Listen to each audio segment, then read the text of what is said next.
Good morning, good morning. Hi, this is Nix.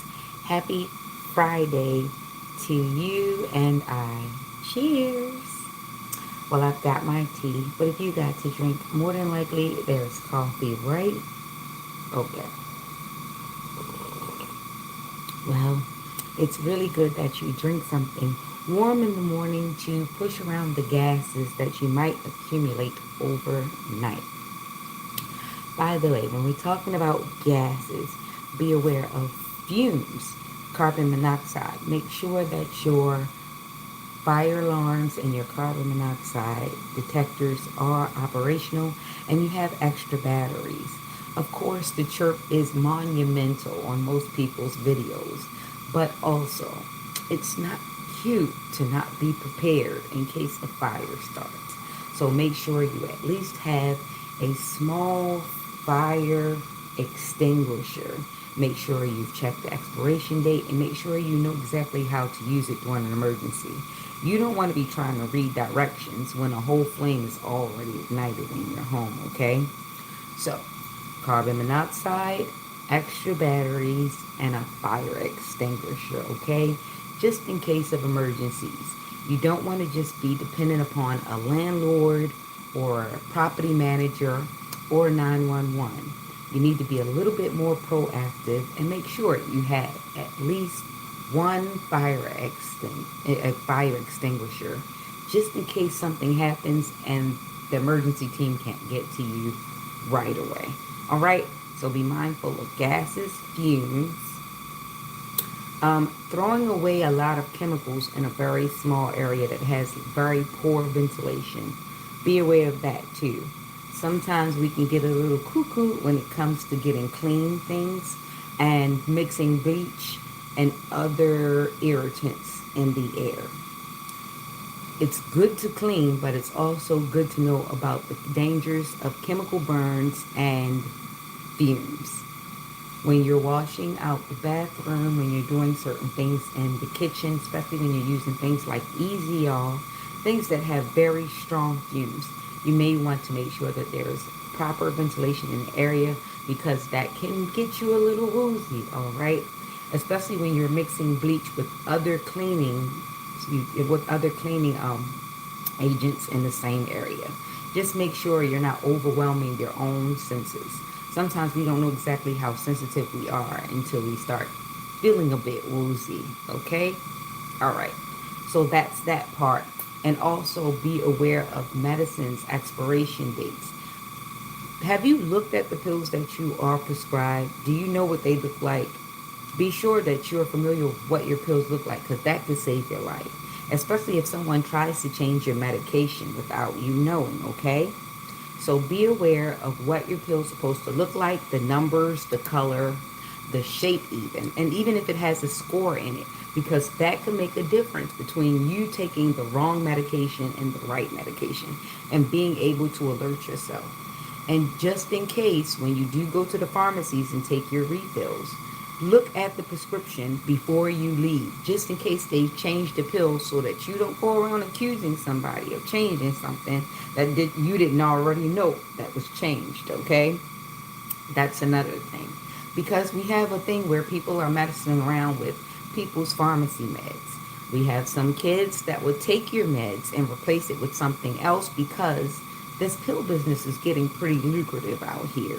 The street pharmacists would love to have your prescription that you paid almost $200 or $300 for via your own pocket or via your insurance. And they'd like to have it outside, okay? So make sure you're aware of all the changes that are going around in your environment. And if you do know that there's somebody around you who might benefit from getting your prescription, you might want to guard that or change the location or put it in a secure place. Either way, something has to give.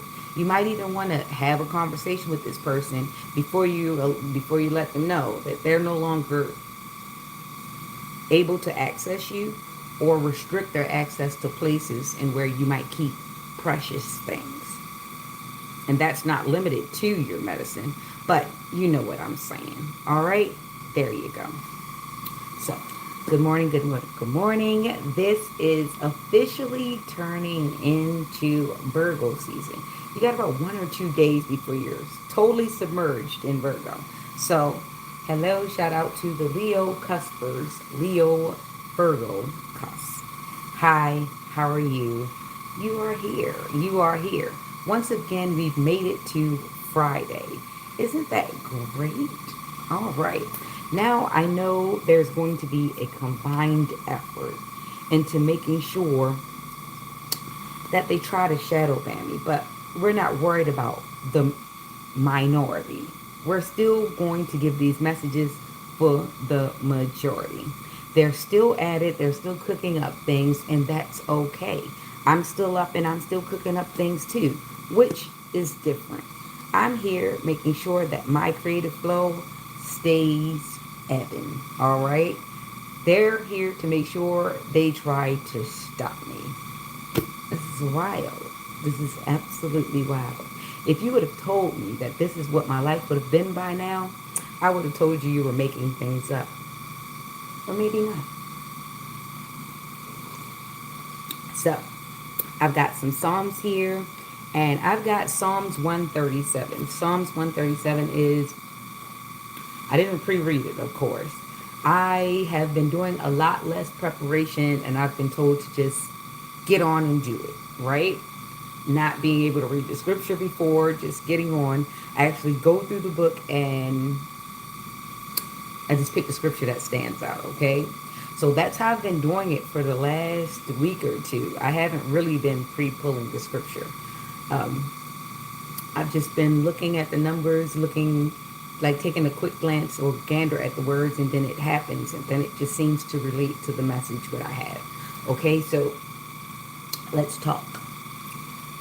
What I got were shoes. What I got were the bottom of shoes, okay? And what I get from the bottom of shoes is skid row, because there's where your skid is, right? So someone has an uneven gait. You might see it in their shoe pattern. So there's something for the detectives to look for, which is shoe gait, shoe pattern. Watch how somebody walks and then look at the footprints that you may pick up for details. That's for the detective, okay? That's helping him out. Somebody's mother. I don't know whether it's the son who has the edifice complex, or if it's orifice complex, or if it's the mom who has the orifice complex. Either way, there's some almost a natural incest type of thing going on in there. Now, they may not have physically hooked up or anything, but it's a mother and son that's have an unnatural bond, okay? They'd rather be together than actually let each other find a relationship. It's kind of weird. Um, she depends more on her son than she would on an outside man. He depends on more on his mom than he would, because he knows he's not relationship material. His mother hasn't raised him that way. She's raised him in a way in where she can be dependent on him, and he can really never like fly the coop, because she doesn't know what real love is. So when she does get a man, it's not real love. It's really just lust and using a manipulation. So she needs to keep her son, because her son is going to be the only one that she feels is interested in, even though it's still manipulation, because you've had to program this child to believe that he has to self-sacrifice for his mother in order to be happy.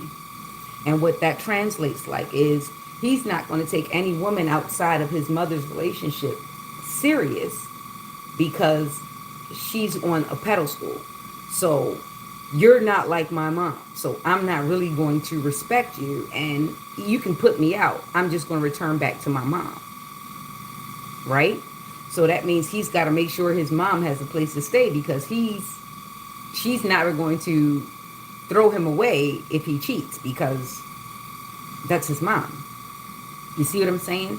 So that intertwining relationship can ruin a lot of other relationships, because he knows he's not going to take his relationship serious, because he always has a space at his mom's basement, on his mom's couch, or in his old room.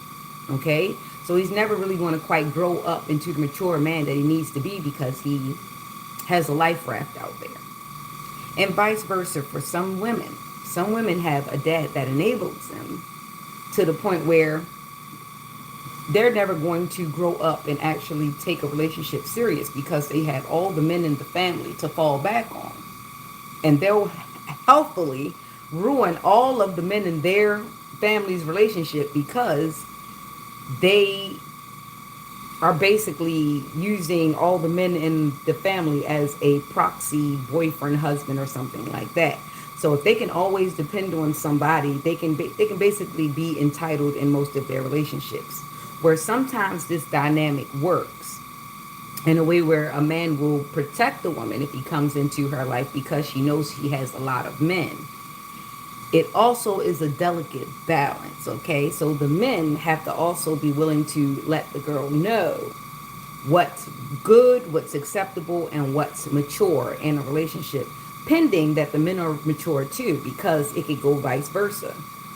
Some men, they have a daughter that will enable their, and they're ready to fight every woman that their father offends. So he really doesn't feel like he has to take any woman serious because he can sick a dog on whatever woman. So you be careful. It goes with female and male dynamics all the time. If you have a family that's with the shits, that's always enabling somebody doing something wrong, then you might get an entitled partner who feels as though they can't do anything wrong, yet they can punish you if you step out of what they call out of line. So be careful of getting into these types of families dynamics where they don't have real boundaries. They also aren't very mature and they're with too much of the shits.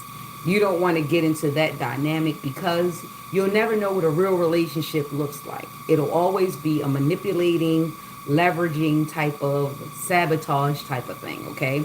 So a lot of us need to know how to not meddle and provide healthy support to our family members that are in relationships, because there are certain things that do break boundaries. There are certain things that are meddlesome. Yes, you might be trying to support your family member, but when it comes to traditional relationships, you need to know what that type of support looks like. Now, it depends on every family and case by case basis, but some people don't know how to support in a healthy way. They think healthy is showing up at the door and basically threatening a person, not even knowing about what's going on both sides. Or looks like a man who always does something wrong to a woman and goes to the women in his family and tells them that the woman is terrible, so forth and so on. And the women, instead of think about them being a woman first and then being in a relationship second, they go very hard on a woman that may or may not be innocent, not even understanding that the roles can flip just like that at any given moment. So we need to be mindful of what healthy support looks like and when it becomes being meddlesome. Also, are you really doing life the right way that you need someone to step in and always fix your relationship problems? Should you even take up relationships if you always need to go and get an advocate to get you in and out of it? I'm just saying, if you're grown enough to go in the room and lay down alone, then you should be grown enough to handle your own business without always having to recruit somebody to be wrong or right in your relationship. Other than that, some people need to stay far away from traditional relationships, especially if they're going to sick a dog on somebody every time you don't get your way, especially when you're in the wrong. So there's some family member that used to be very confident in taking up for such people, but now it seems like somebody's taking someone's side in the wrongful way. Someone pushed past boundaries and actually went a bit too far when trying to champion their family member, to the point where some laws have been broken, some boundaries have been pushed, some privacy rights have been violated. And at that point, you can't blame it on the family member who sicked you on them. You have to actually take your own accountability because you chose to participate. You could have been somewhere else minding your business. doing the thing that serves you. But you got overly invested in someone else's mess, not really knowing what happened. A lot of times when you're not in that bedroom, when you're not the one that's laying in the dark with that person, you don't know what agreement they came across. You don't know what was said. You don't know what was promised. Even if it was a fake promise, you don't know what a person will future fake in order to get what they want right then and there. So that can incite a lot of issues and a lot of problems. And for some cowards, that's what they do. And they always run when they're being held accountable for what they said, what they promised, what they said, what would happen. So be careful of being the advocate of the devil. All right? All right. Playing both sides can be very precarious, especially when you don't know the details. You can become someone's co-defendant or end up on someone's court papers, all because you chose to champion a person and you didn't have all the facts. There have been a lot of people that have lost a lot of positions, lost money, lost reputation, lost a lot of things in life, all because they put their mouth in something they should have been very quiet about. Okay? Hope this helps. That was the situation. So, we have Skid Row. We have someone with an uneven gait. We have someone who has, you would see the shoe wear pattern in their shoe. There's also somebody that tried to walk in the path that you decided to walk in, not realizing that that wasn't a path for everybody. He didn't make a conference call when he called anybody for your purpose. When he calls you for your purpose, usually it's one at a time. So, if you find somebody trying to copy in your footsteps, that's somebody being meddlesome, okay? And it doesn't always take a relationship to be meddlesome. Sometimes it's just somebody walking by. They notice how you live your life and they become a little bit more invested than they should. And then they become a creep because now they've got to see everything that happens with you. And we're not saying that there's not flattery when you get someone that's interested in you. It's the way in which they do it. And if they respect your boundaries, and if they even let you know, it becomes creepy when you become so invested that you don't even give a person the flowers, you don't acknowledge them, but you keep your eyes on their prize 24/7. And you don't even take a gander at yours. Some people have willingly forsaken their own lifestyles in order to try to get into yours and try to fit into your form. They want to wear what you wear. They want to look how you look. They want the same kind of hair you've got. God forbid you get those TikTok wigs. They'll search them. They want to wear your shoes. And even if they can't, you guys don't wear the same size, they're willing to take some that's close by. You see, you got to be aware of copycats. They want everything. And even if they can't have everything that you have, they'll find all your exes. They'll find all your lovers. They'll find all your ex-friends. They'll find anyone that can give them more information and any insight on how to be just like you. Now, it's crazy that some people would pay attention to you that much and take some of your attributes and use them to attract the opposite sex. But the backfire comes is when you come around and you're the authentic one. And then they take up and start getting insecure because they're trying to figure out why this person is attracted to you.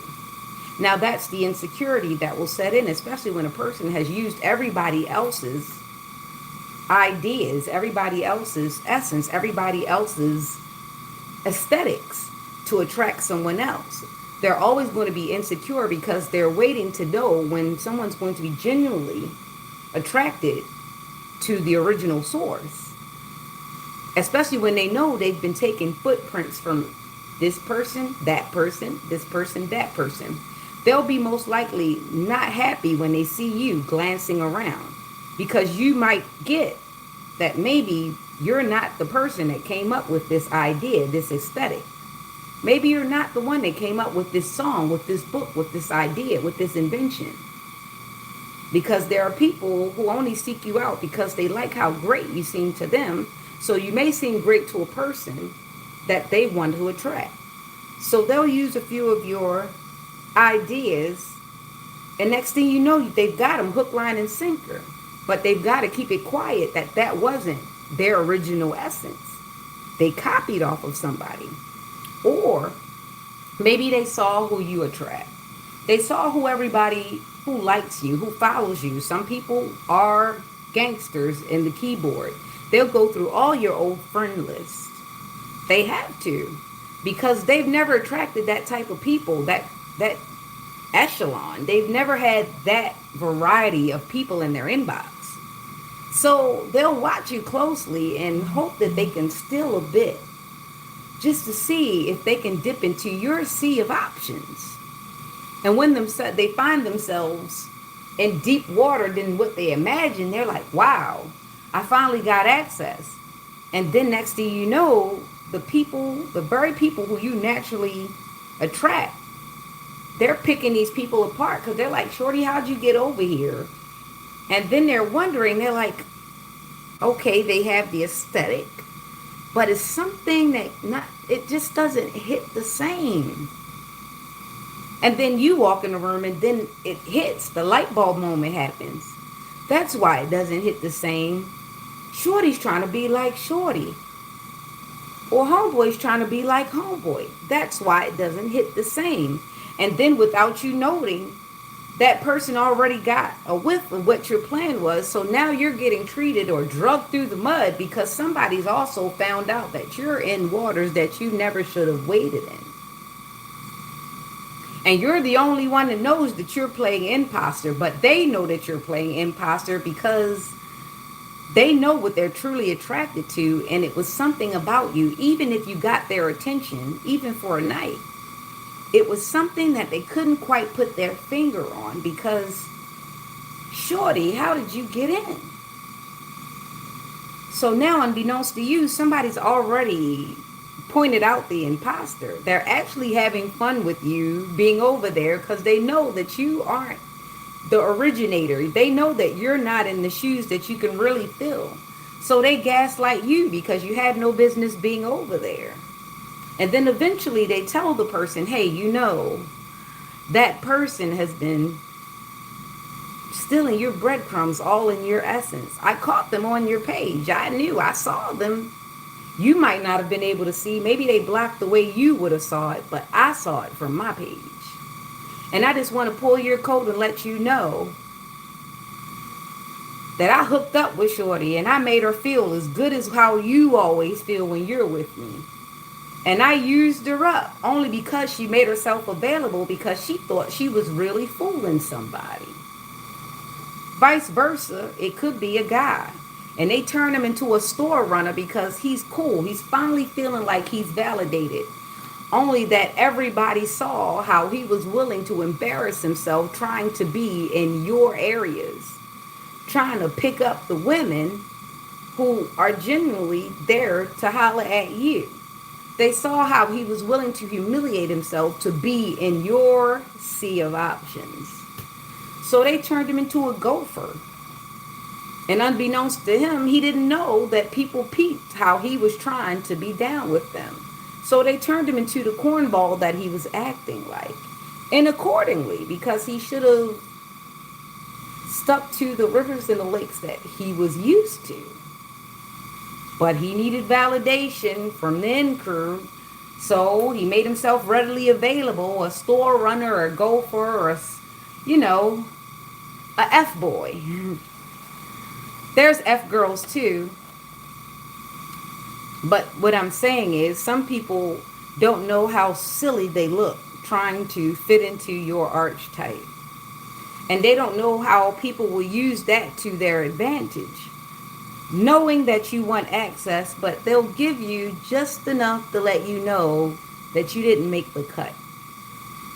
And then when you end up in that egotistical collapse because you needed validation and you had imposter syndrome and you didn't know people peeped you out before you even peeped yourself out. Now your feelings are hurt and you're extra offended by the person that you couldn't copy. So now they're your enemy because you were an imposter and you got caught. Imposter. You lick the boom boom down. Remember Snow? Remember he was the reggaeton artist? But he actually wasn't impostering. He actually had a good affinity for reggae music. But the thing was, when people don't want to accept you, when people feel as though you're not making the cut, they'll treat you some kind of way. And this is why it's important to be authentic so that you can stand on business.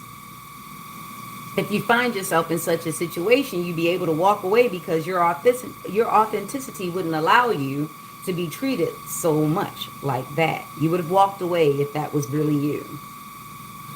But because you needed to hold up the facade, because you really wanted the place, just like that other person had already naturally attracted that, you stood and you made yourself look a bit silly. And some people won't tell you that. They'll use all of that to their advantage. Some people have gotten lots off of your lack of security. Some people's have had babies and have gotten like co-signers off of the simple fact that you wanted to outdo the next person in their options, in their environment. And then you wonder why you got taken advantage of. It's because you were in a place that you shouldn't have been, dipping your feet in waters that you weren't used to. You're used to salt water. This is fresh water. You're used to fresh water. This is salt water. It depends what kind of fish you are. All the tanks are different. Just know that when you're in a mineral tank, you're in a whole different sea of beasts. And that's a whole new tax bracket because you've got to pay for a lot of things. You've got to take measurements. You've got to make sure things are right, the percentages.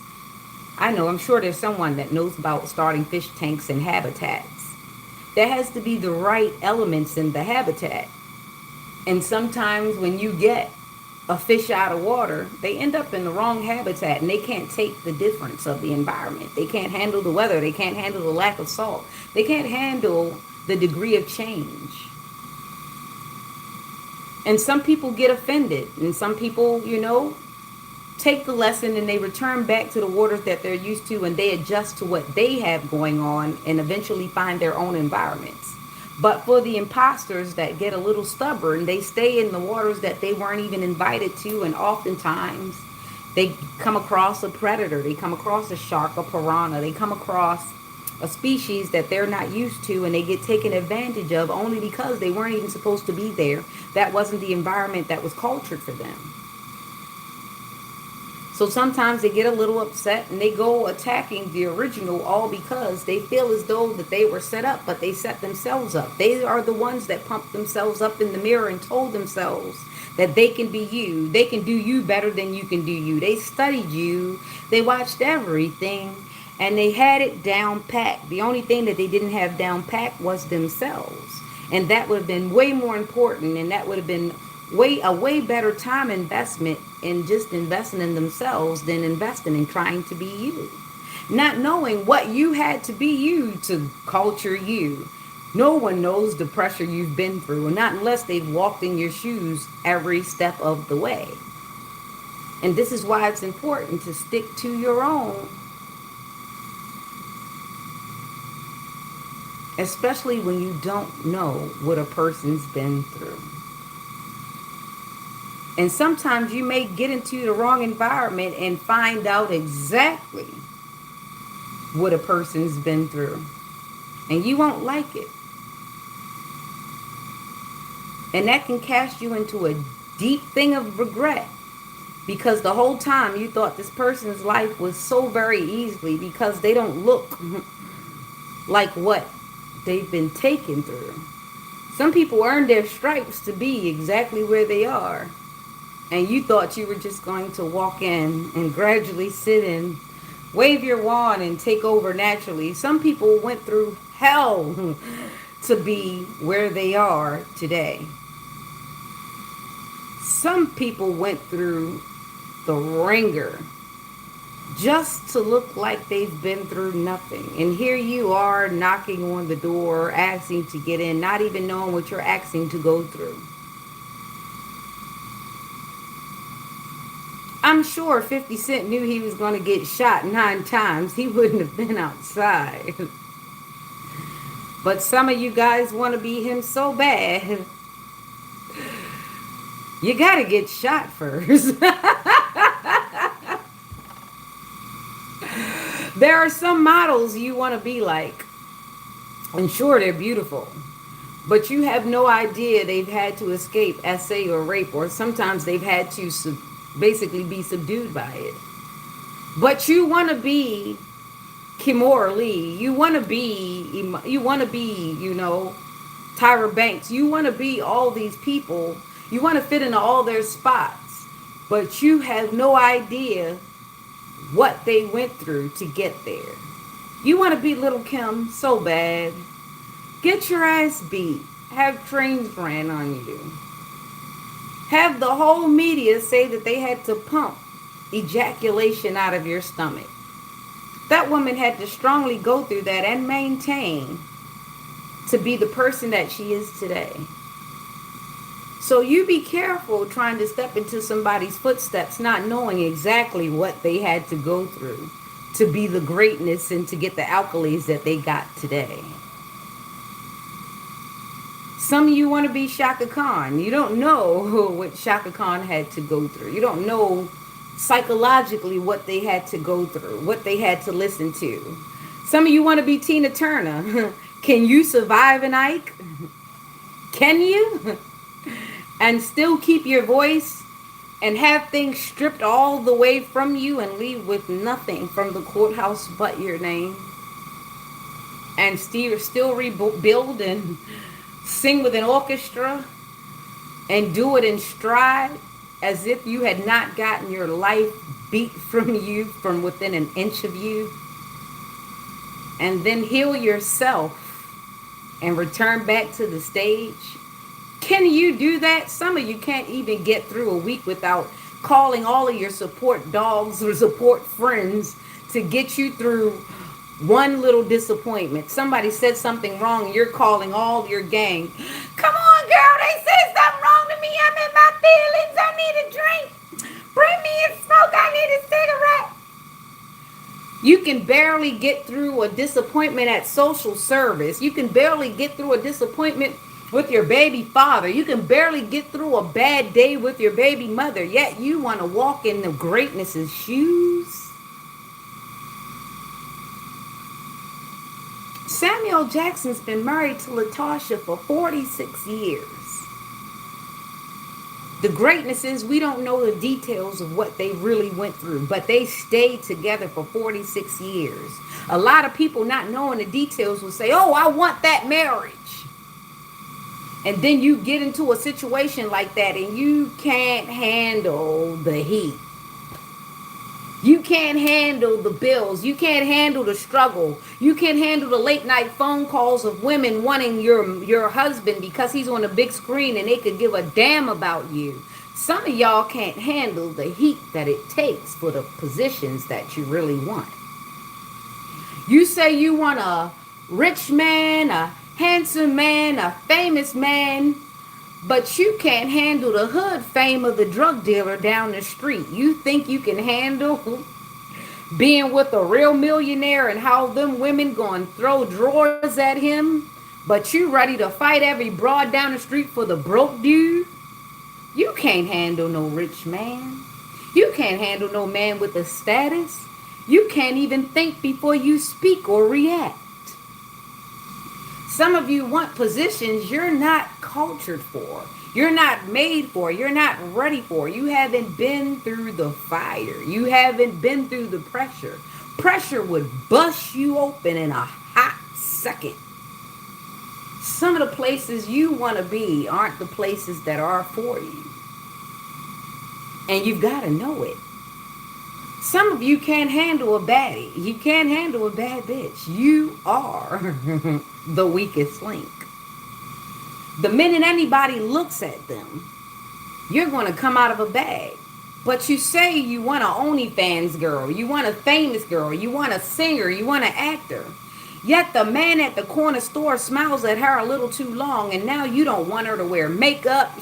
You want to cut up her weave. You want her to be fat. Now you want her to eat cakes and stuff because you want to destroy her attractiveness because you can't stand a man to look at her.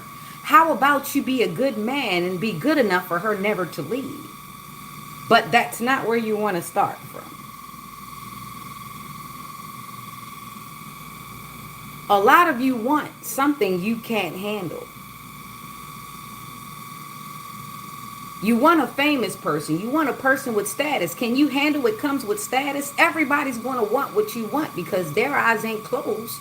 You see it. You're attracted to it. Other people are going to be attracted to you. Can you handle it? Or are you going to try to destroy or tear this person down? Some of the worst people try to unalive people because they can't have them to themselves. Can you think of how low a self-esteem has to be to where you went through hell and high water to get to this person, and now that you got this person, they gave you access, they made you privy in their space. Now you're the most dangerous person because you can't control the outcome. You can't handle the reality of life that a person may or may not stay with you.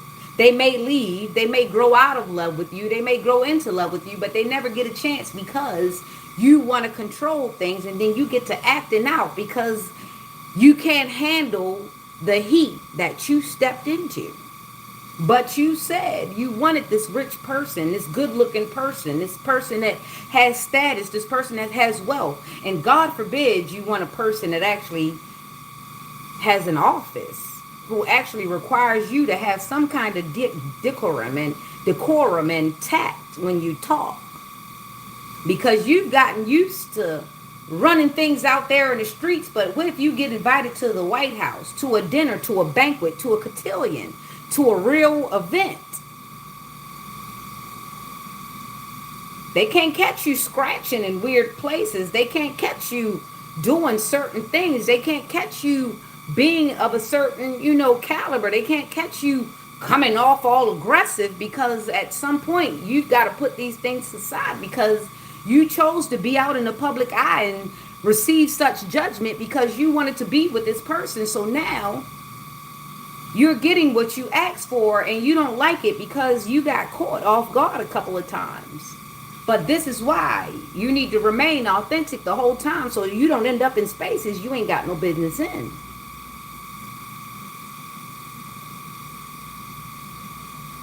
Because if you get a taste of a life that you didn't deserve, that you didn't work for, how are you going to act when it's being snatched away from you? Now that's when it gets dangerous. A person gets a little desperate acting. It gets a little volatile in that mind because one, you didn't even deserve where you were because you faked it till you made it. And when you got up in there, you tried to hoard everything while you were there. You ate everything up with your eyes, your nose, your smell, your touch. You decided, shoot, you deserve this life because you'd made it, but you actually just got access. So you get your 15 minutes of fame. You get a few minutes to touch the pillows and see the fabrics and see what the life is like and have a taste of it. And you're like, I've made it. And then you do something that wasn't original to the area that you are in. You do something, you kind of revert back to your natural self, not knowing that your natural self would make the cut. And you're offended because people won't accept your authenticity. But you didn't present with that. Now, did you? You faked it till you made it. So now the opportunity is snatched from you because you let your mask fall.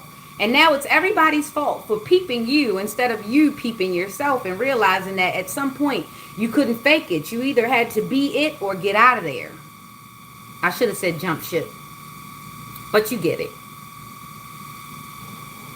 So now that this person, this place, this thing is being snatched away from you because you had no business with it in the first place, now you're upset and somebody's got to hurt and somebody's got to feel how you feel because now you're going through the withdrawal of getting attached to a life that you weren't supposed to even be attached to. And it becomes like a drug to you because it was like a hit. It was like a high. It was an endorphin rise. You felt your best. You've never felt like that a day before in your life, nowhere, ever. But you get there and it made you feel like you had made it. But you made something, it just wasn't yours. And when it got snatched away from you, you started to have a tantrum much like a petulant child. It was mine. I wanted, I have it. Why would you give it to me and take it away? Well, actually, it was redistributed because it wasn't never supposed to touch your hands, and now you're upset and you're coming out of the bag, and now you want to hurt people and put money on people's head, even to the point where you'll steal some from the very person that you had no business accessing. And now you're using their funds to get rid of them because how dare they take their life away from you, but you're trying to take their life away from them. Oh, what a hypocrite you are.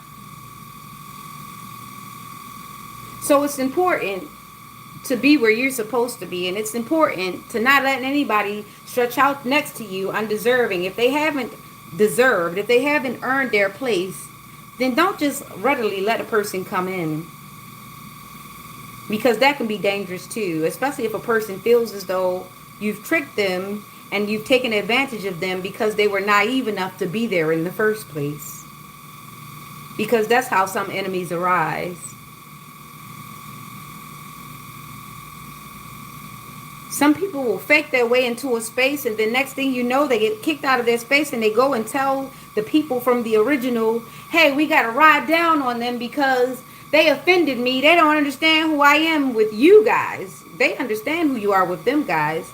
But see, you faked your way into a space you weren't supposed to be in. And now you think you're going to muscle your way in? These people are going to call security. But these are the lessons that you have to learn when you're faking it and you're willing to be an imposter. Either you take it on for real or you leave it alone for good. Because some people don't have time for your bullshit. Some people don't want you riding on their coattails. They don't want you stealing their fame. They don't want you in their areas, especially if you haven't earned it. And some people haven't even earned the areas that they've earned. And if you come through authenticity, you might even surpass their area. And some people will get mad at you for that. They'll try to put limits on you for that. I remember I came across a bunch of D-list people. And I maybe showed up as B-list, A-list. But we all weren't established yet. But some people just have that thing to them where you kind of meet them and you know that they have that it factor. And it's important for you to understand if you have that it factor. It looks a lot like people try to isolate you in every area you are because they don't understand exactly what you're supposed to be.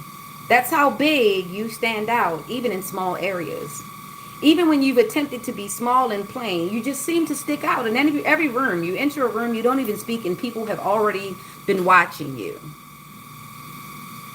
That's something I never noticed about myself until now. This is why it's like so big.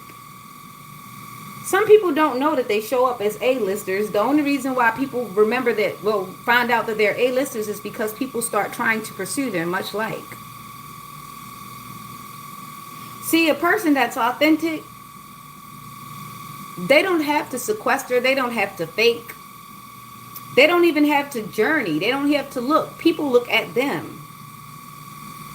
Most time A-listers, they were just going about their business and somebody discovered them. And this is how you know if you have that factor. When people go out of their way to come into your quiet corner and you're like, hey, I was just reading a book. Now, if you got to go through a lot, you've got to go through the motions to get someone's attentions, then that was you. That was you basically interviewing. That was you putting on a show so that you could be noticed. That was you being thirsty. Because the true A-listers, somebody plucked them from somewhere and they weren't expecting it. And this is when I realized that maybe I had hung around a bunch of D-listers that planned on putting a cap on me, not unless I wanted to do a group project. It was crazy when I decided that I wanted to try acting on a local basis, I might have put a little hamper on my career, being as though I allowed the locals to put hands on me first. I should have just waited. Because what happens when you let the locals touch you and they realize that you have the potential to go way further than them, they try to ruin you because they know they can't go. They know they're kind of limited to whatever they are. But they see the star potential in you and they see how far that you can potentially go, so they start trying to limit you, mess up your profile, make it seem as though you're difficult to work with before you even get worked with. They never let people know that they weren't even trying to put you on the front page because they wanted to put their mother, sister, brother, their aunties, their nieces, and everybody before you on the screen. They just needed you to get on the screen maybe once or twice so that you can get people to start looking. And once they started looking for you, they put all their little funny looking friends in front. And they tried to make them famous first. And they were trying to put a hamper on your catalog, not even realizing that the people that were for you, that saw you, were definitely going to spin the block and look for you and still want to bypass them. So they get upset and they tell themselves that, hey, maybe if I just use their likeness and destroy their likeness, maybe nobody will ever make them an A-lister. But this is the thing. Some drama fits some mamas. You understand? Deb Etney, what's her face? Waka Flocka's mom, she knows how to leverage that type of thing. See, if you have that it factor, it doesn't matter who tries to localize you, who tries to put limits on you. If you have it, you have it. Someone will get it, somebody will see it, and somebody will come and put you on. So it's important that you don't get upset and start acting like the D-listers. Start acting all thirsty. Start getting all pissy in your pants and start trying to do the same thing that they would do to you. Because you've got a reputation to preserve. And it's important for you to remember that when you get away from those people who stayed on the D list by way of nature, by way of clicking up, by way of always wanting to nepo everybody in, it's crazy. You see the same actors in all the same film productions and you realize that they're just the clique. They're never going to bring anybody with real talent in, because if that was the case, then comparison would set in and somebody that they were rooting for might get left by the wayside. So they tell themselves they'll never really let a real talented person in front. They'll just use them as the bait to bring the audience. And once they get the audience, they'll definitely give them shitty parts and give all their family members the real parts. And that's how some production agencies block themselves off from ever getting any popularity or gaining any momentum, because they use their same clique over and over again. And somebody who's in production somewhere else says, do you see what's going on there? There's no growth there. Why would I use that production agency when they're just going to sign on their moms, their baby moms, and their sisters and their cousins? Why would I do that when they're not really looking for real talent? They're just trying to put their whole family on. It's not like they're the Waynes. It's not like they have more than one talent there. It's not like there's any talent there. They just had someone with the budget who was willing to put people on. And what they did was hamper themselves by putting the same people in the same parts, doing the same things. So they've limited themselves by way of favoritism. And this is why you see some people say, I used to do this. I was a writer. I was a producer. And they say things didn't go quite well is because they limited themselves by limiting who they would work with. By making their scope so small that it's only family. Not knowing that you can't take some family anywhere.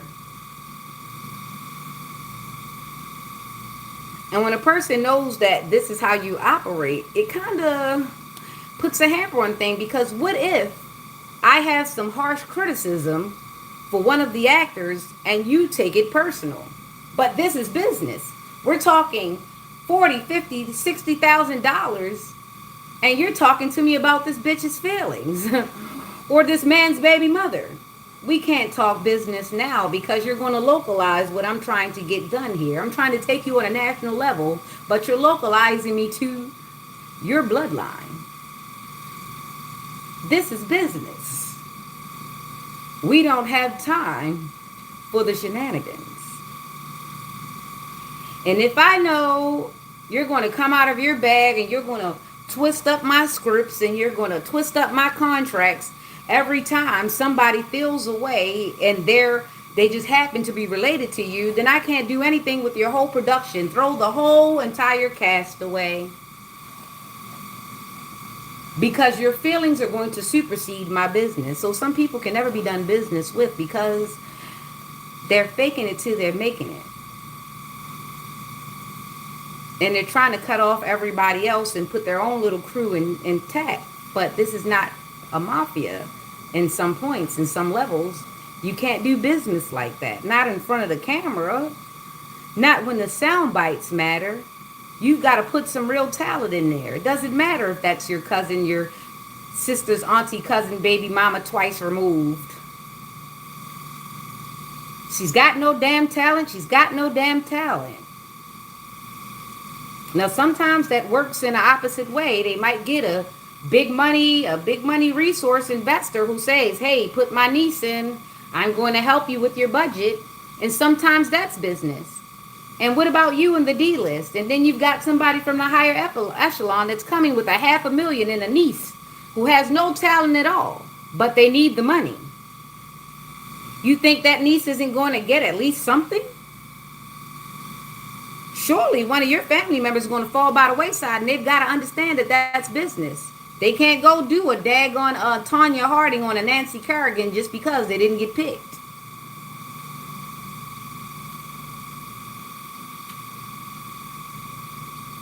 So you have to understand the nature of the thing, especially when you ask to be in certain places. You have to understand that there are certain things that you're going to have to understand. Business is going to supersede some pleasures. Growth is going to always supersede stagnation. Who's going to let you come in and you think Tyler Perry's going to let you come in and say and leverage, well, I'm not going to do the part not unless you let my uncle play. You must be pretty damn talented to think that's how you're going to play things. Some of you think that you're so goddamn threatening that I'm going to punch you in the face if you don't let me. Okay, hit me. And then I'm going to sue your ass. And then you're going to be in jail. You've got to get out of that mentality. You see what happened to so many people. They get to the bag. They get to the big world, and they revert back to the streets. They revert back to the alley. They revert back to the gutter. And then next thing you know, them and all their things, their chains, they get the Jazzy Jeff throw out like Fresh Prince of Bel-Air. Boom. You're tossed out on the front lawn of the production because they don't take that type of buffoonery there. There's like $100,000 worth of equipment there. You think you're going to throw bowls and fight and throw drinks in here? People will put you out of their establishments if they know that they're your big liability like that. You're going to call all of your thugs to bus up the parking lot? We got insurance on some of the people that we've got acting here, and you think you're just going to break them up because you're not feeling good or they said something that you don't like that day? Some people really don't have people skills beyond their own small circle. And this is why some people get stuck in their own small circles. Because ain't nobody got time for that. Some people only got an attitude that only a mother could love. And that's why they always got to call their mama. Because that's the only person that's going to put up with that type of buffoonery.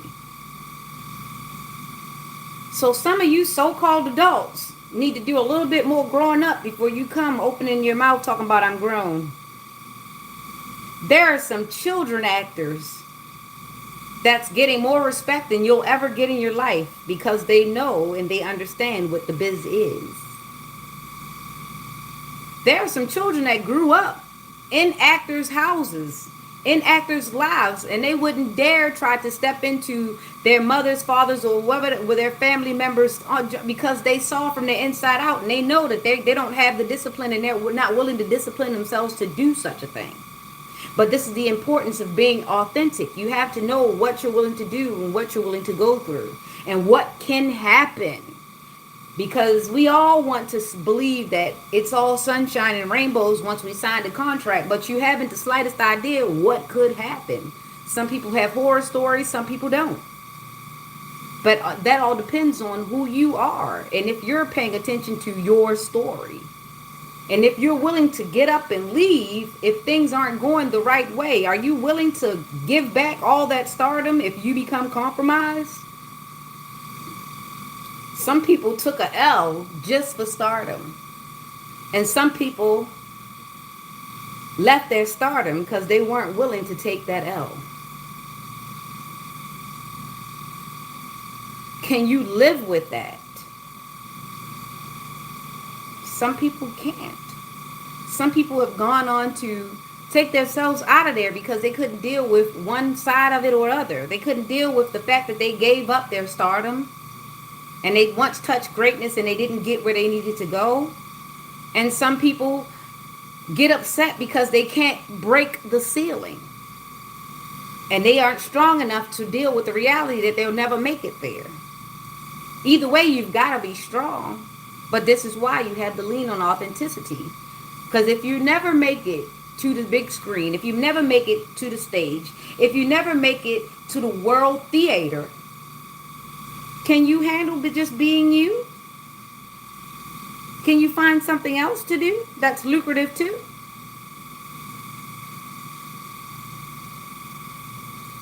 Prepare yourself for the whole world, not just the world that you fantasize about. Because life's a bitch. And sometimes so are you. All right, so that's been the talking of the talking of the talking to. That's your oracle messages. And let's get on to the scripture and let it go. Got my hat here. Yeah.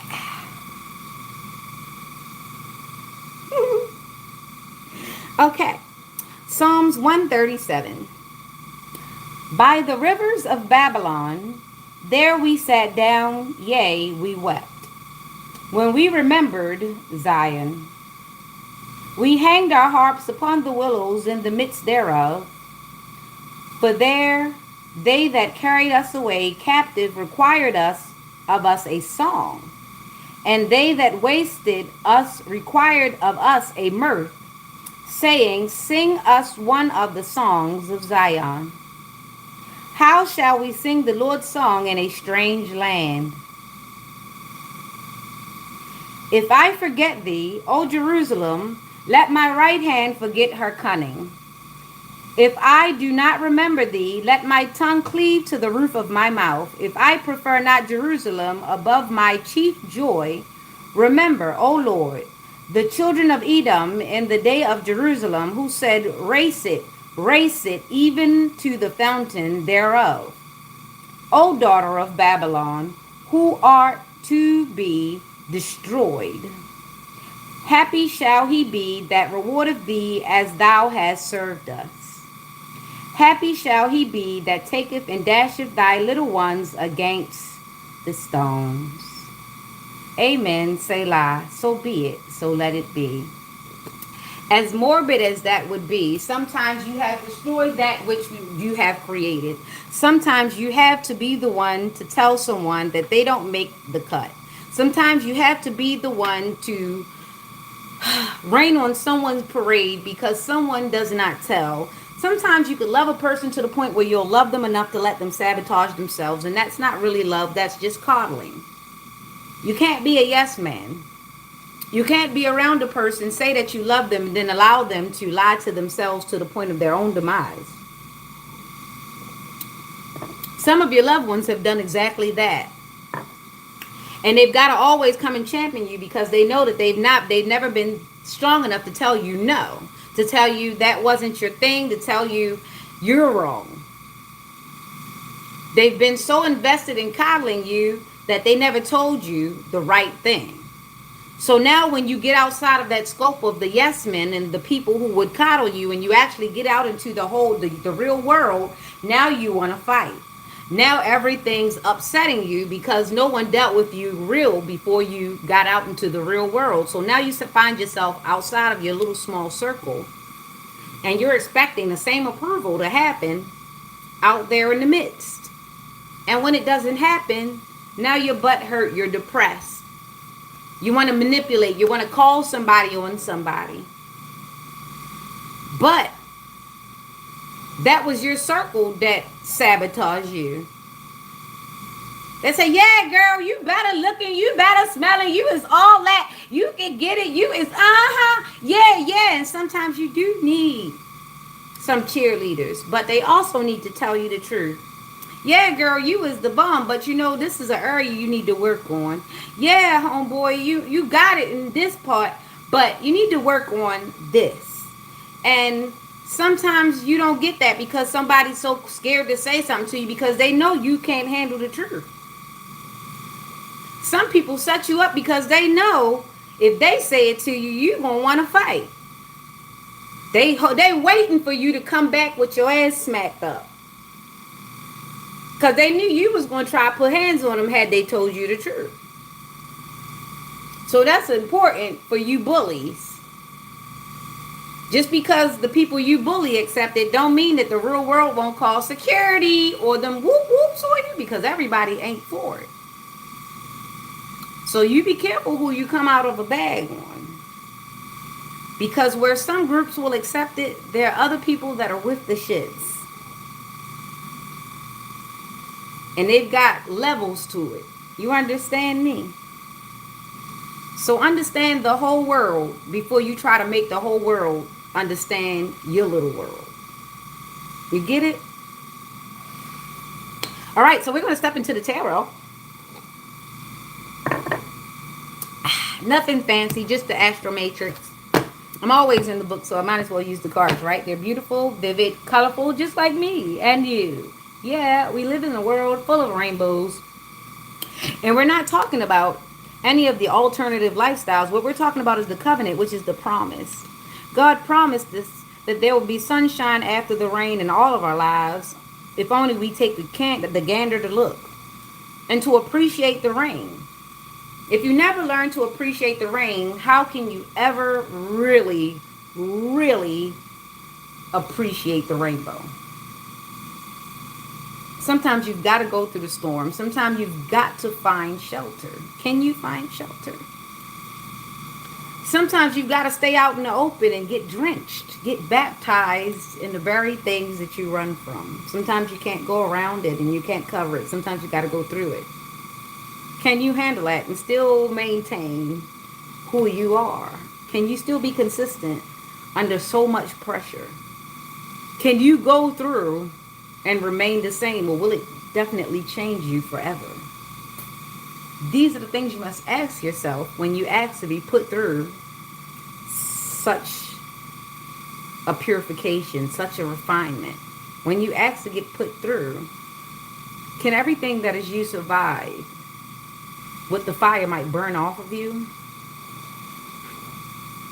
Barnacles. That's why you must be very, very, very authentic in your approach to life. And be real. So what, you went to that interview? So what, you got that invitation?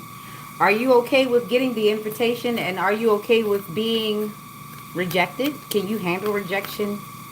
And sometimes the first test is being rejected. And seeing how you handle being rejected and not being called back for the screen call and not being called back for certain things. Are you going to become unreasonable? Are you going to lean on desperation? Because that could be the reason why you don't get called back.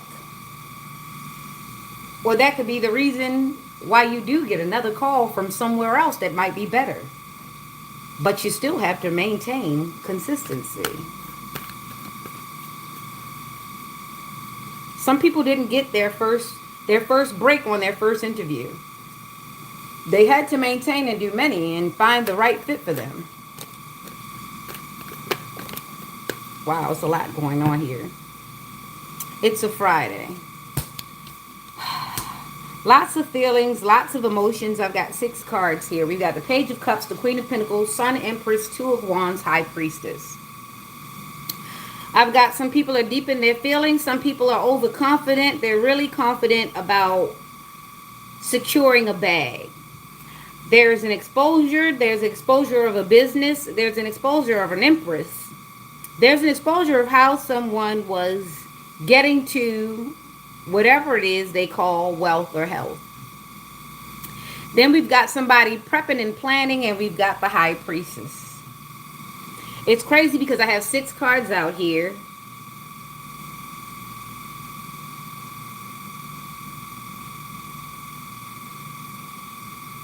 I've got 19 plus 3, 22 plus 2 plus 2.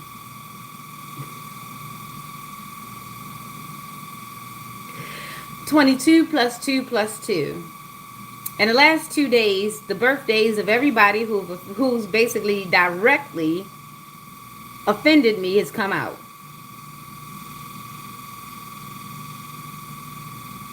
So I'm sure someone else identifies with this. I've got 322. I've got 2222.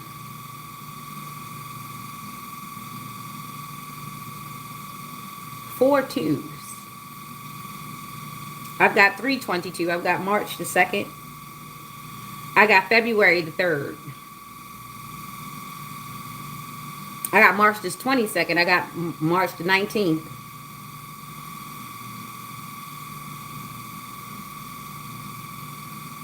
I've got 1923, 1932. That's somebody's grandmother, grandfather, the Maester and the Eastern Star. That's somebody's lineage. You don't know that you have magic in your line because everybody hasn't explained about the lineage. Everybody hasn't explained what they did in college, what their sorors or what their fraternity is doing, because a lot of it is a secret. There's a reason why there's a Bible in your house that you can't touch, that you're not allowed to go into. There's a reason why there's a room in your granny's house or your grandfather's house that you don't get to visit a lot. Some of you got magic in your family you don't know, and nobody talked to you about it because you weren't supposed to know. Some of it was used on you.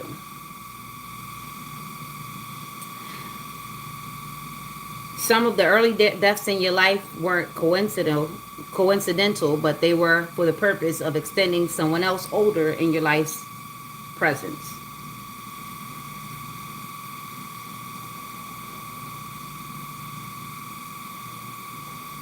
A lot of us who have a lot of army, who have a lot of sorority, who have a lot of fraternity, who have a lot of pastors, a lot of clergymen,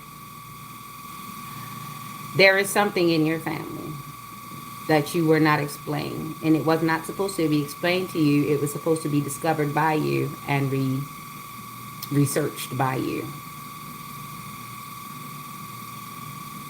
But when your family wants to keep you in the dark, they will not cover you. They will not pray for you. They will not support you. They will turn you out into the street.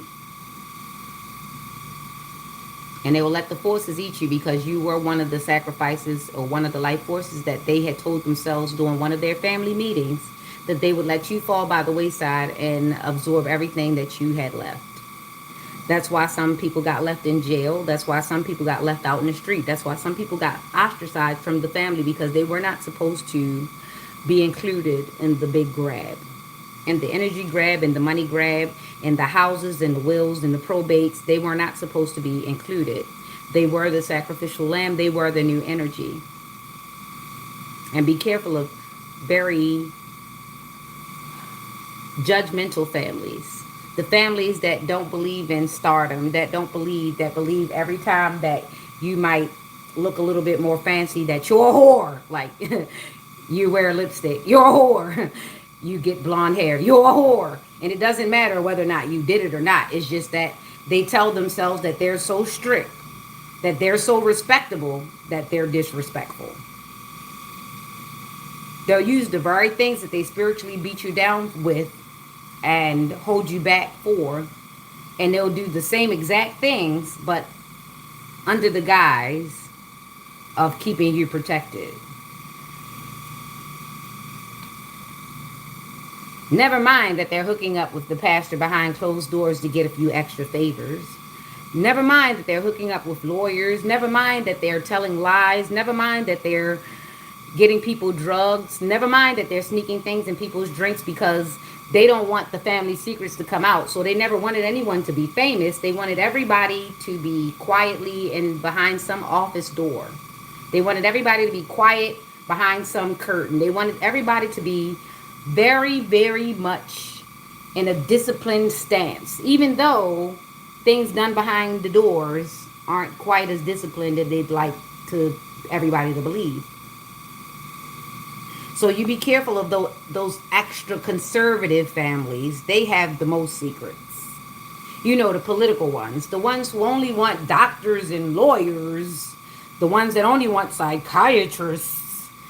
They don't respect superstars. They don't respect the rock star because you obviously have to live a loose life. That doesn't mean that.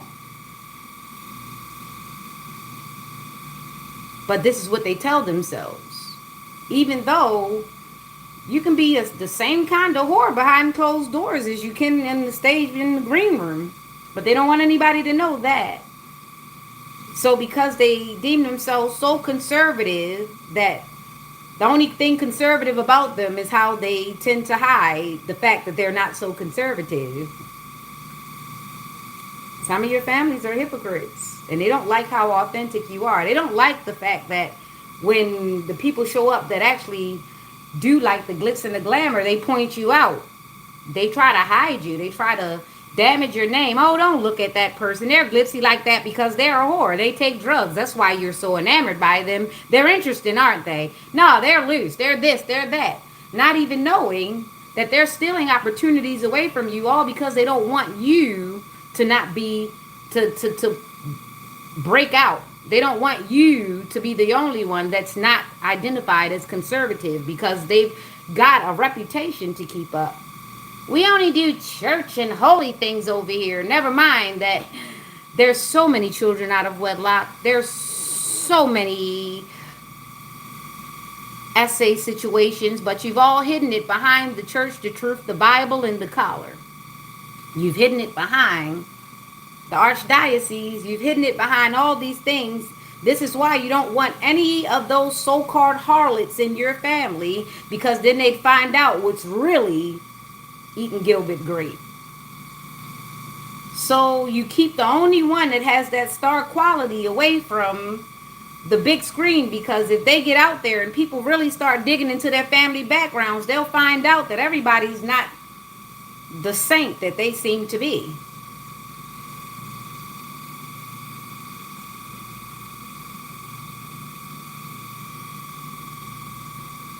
While being conservative is looked at as respectable, it's going to be quite the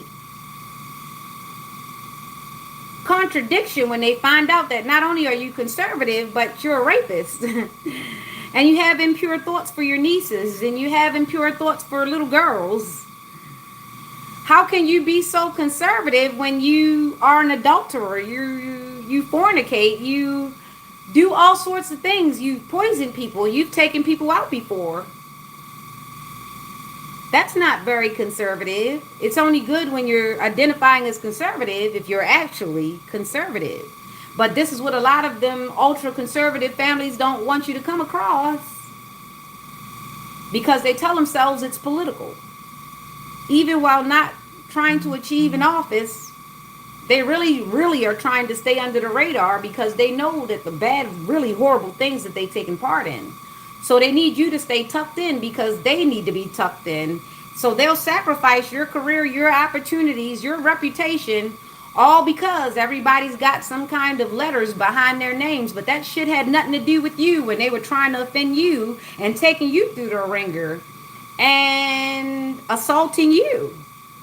So now they're criminals to you because now not only have they stolen your opportunities, your chances, your innocence, but they've stolen your opportunity to talk about what really happened to them because they did it. That's not so damn conservative now, is it? That's hypocrisy wrapped in a business suit, wrapped in a business, wrapped in a license, wrapped in a title. A title that you didn't ask for. I didn't ask for your pretend purity. I didn't ask for your hypocrisy. I didn't ask for any of this shit. I was living my life. And you decided because you can't sit on the high horse with your lies, you have to knock me off. And I can't tell my truth because you've got too many lies to hide. And if I were to come out and represent the truth of the family, you'll be found out. And you don't want to be carried away. So you'll sacrifice the one for the majority of bandits instead of keeping it real. So every time you see that one family member who has star quality, who has that A-list thing that might even come in front of a camera, you get nervous because they might ask a question that has something to do with you and the truth might fall out. How about not do those things to your family members? How about treat them better and they'd have a better thing to say to you if they ever got in front of a camera and if they had ever had an interview? How about you not do that thing? But no, you're too invested in protecting your bad deeds so they can't even go forward and do good. You just took the next person who was going to help feed the children, who was going to save somebody, and you threw them away, all because you threw away your reputation behind closed doors. You threw away everyone's blessing because you couldn't control your sexual impulses. You couldn't control your carnality. You couldn't control your brutishness. You couldn't control yourself in the heat of the moment. So because you don't have self-control or self-discipline, yet you want to be looked good at in public, you're willing to sacrifice someone else's opportunities because you need to look good when it comes to shaking hands and doing business. Have I covered it? Have I gotten it right? And to the mother here, there's a mother energy that's a colorist. She's okay with her son ruining all these women's lives, but he can't bring any one of them home if they're too dark or if they're too light.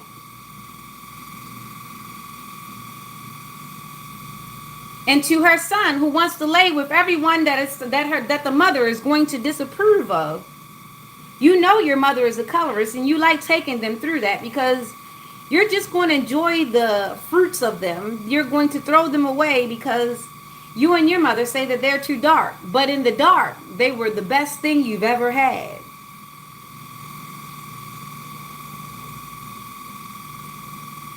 But because your mother says she doesn't approve of such women, you can't respect her, but you want to lay with her. You want access, and you have the weakest pullout game, so now there's a child. And the child has to suffer because you don't like the woman's paper bag status. She's not the color of a paper bag. She's on the other side. She's on one side or the other, and I don't like her. But your sons,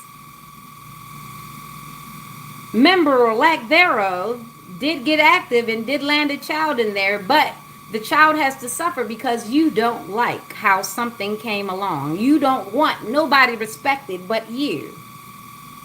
It's no wonder you ended up a single mother.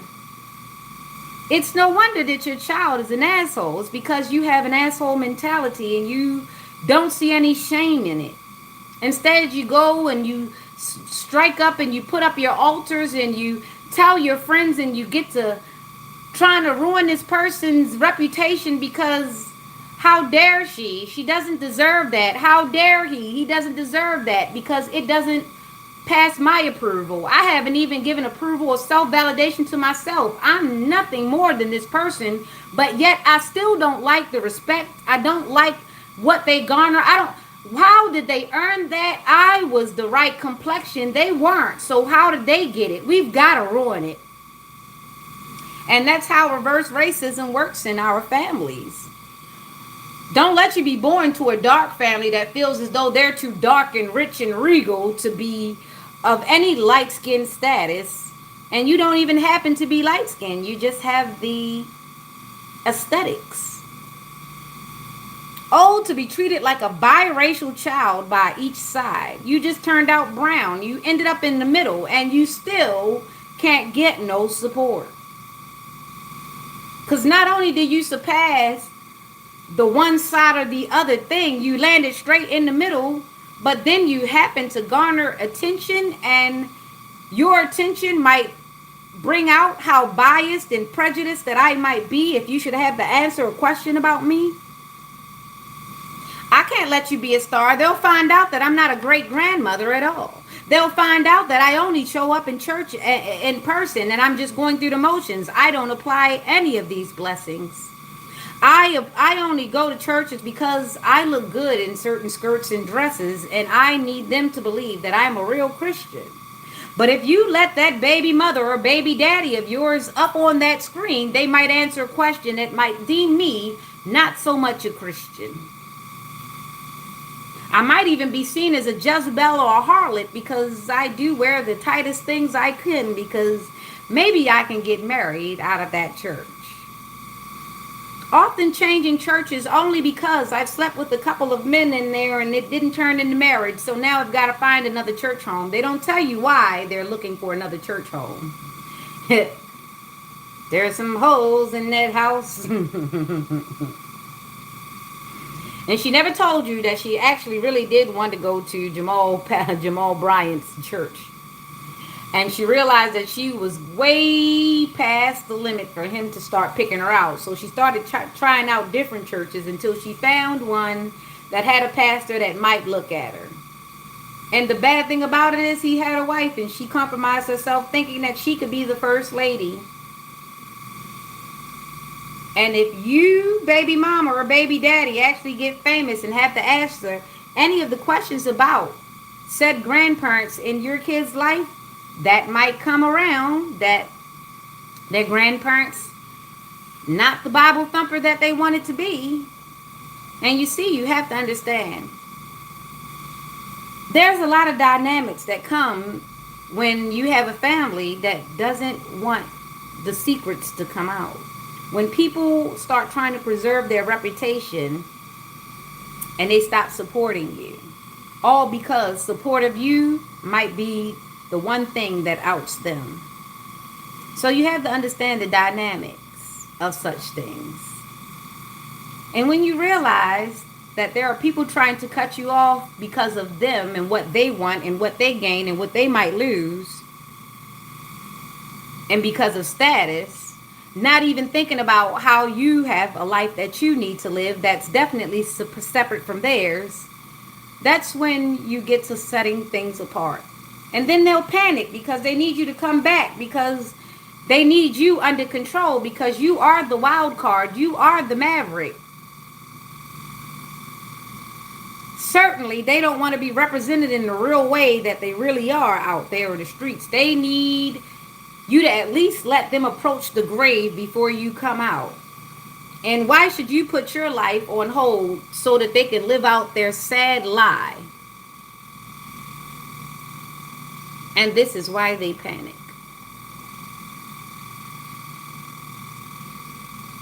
Your truth would tear their lives apart, because they've already torn their lives apart behind closed doors. They just haven't been caught for it yet. But that's not your damn problem. That's just not your problem. So I'm going to show you the cards that happened in this story, because intuitively you know that's why you have the prep and plan, because you understand that you had to cut off the people who would try to cut you off from life's source only because they have a few secrets they don't want told. They certainly have imposter syndrome, and you are the cure to the imposter syndrome because you have lived your truth all the time. Even when they were telling lies on you, you lived your truth.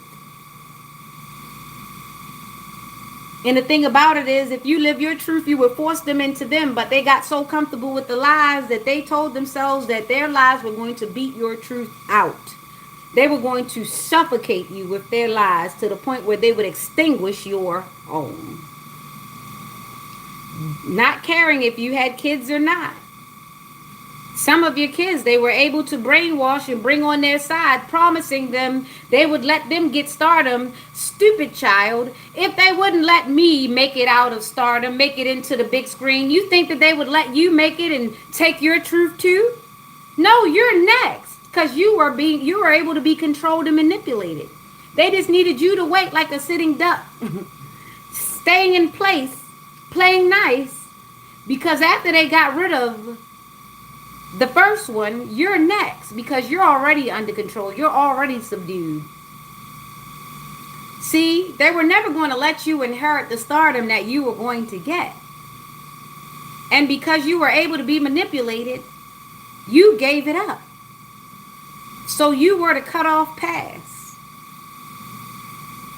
If they were able to limit you, they were able to limit the other person. And that's what you didn't understand. If you have no air, then there is no star. That's why you were supposed to protect the level right above you, because you were supposed to inherit it.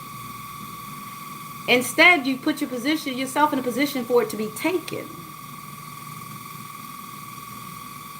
And unfortunately, because I've done my research, that's just not my problem. So the disconnect had to happen by way of unloyalty. Because loyalties are for dogs and they euthanize them all the time. But that's the part you picked. You picked loyalty. I picked royalty. And that's the difference. Royalty doesn't need any outward show. It doesn't need any imposter syndrome. It's an energy. It's a way in which you live your life. Even if you find yourself in a field with none of the riches of the world, you still understand. You're still aristocratic no matter what you have in the physical realm. Because it's a mindset. It's an energy. It's the way you talk. It's the way you walk. It's the way you breathe. It's the way you look at the world. So you were willing to exchange all that for worldly riches, and you gained nothing. You gained nothing. Your reputation is still not. You did all that for nothing. You understand? You spread the word yourself. Every device you picked up went against you from the very time you picked it up. And you're going to have to be okay with that. You and whoever you plotted and planned with are going to have to be okay with the outcome of things, the same way I would have had to been okay with things if they had gone your way. And that's the reality of things. And that's why authenticity. So that you can deal with whatever, however it lands. It's just that when people get so divisive, that means that they are depending on a certain result. They are attached to making a result happen. And when you get so attached, that's when it becomes a problem. That's when it becomes detrimental. Because when you're so attached to a result and you don't get it, it can crumble your whole existence. And this is why authenticity. I'll show you the cards. Deep feelings. Someone got too big for themselves. The exposure. The business. The Empress with wealth and abundance. The prepping and planning. And the High Priestess. Intuition, gut feeling, knowing, showing. 2222.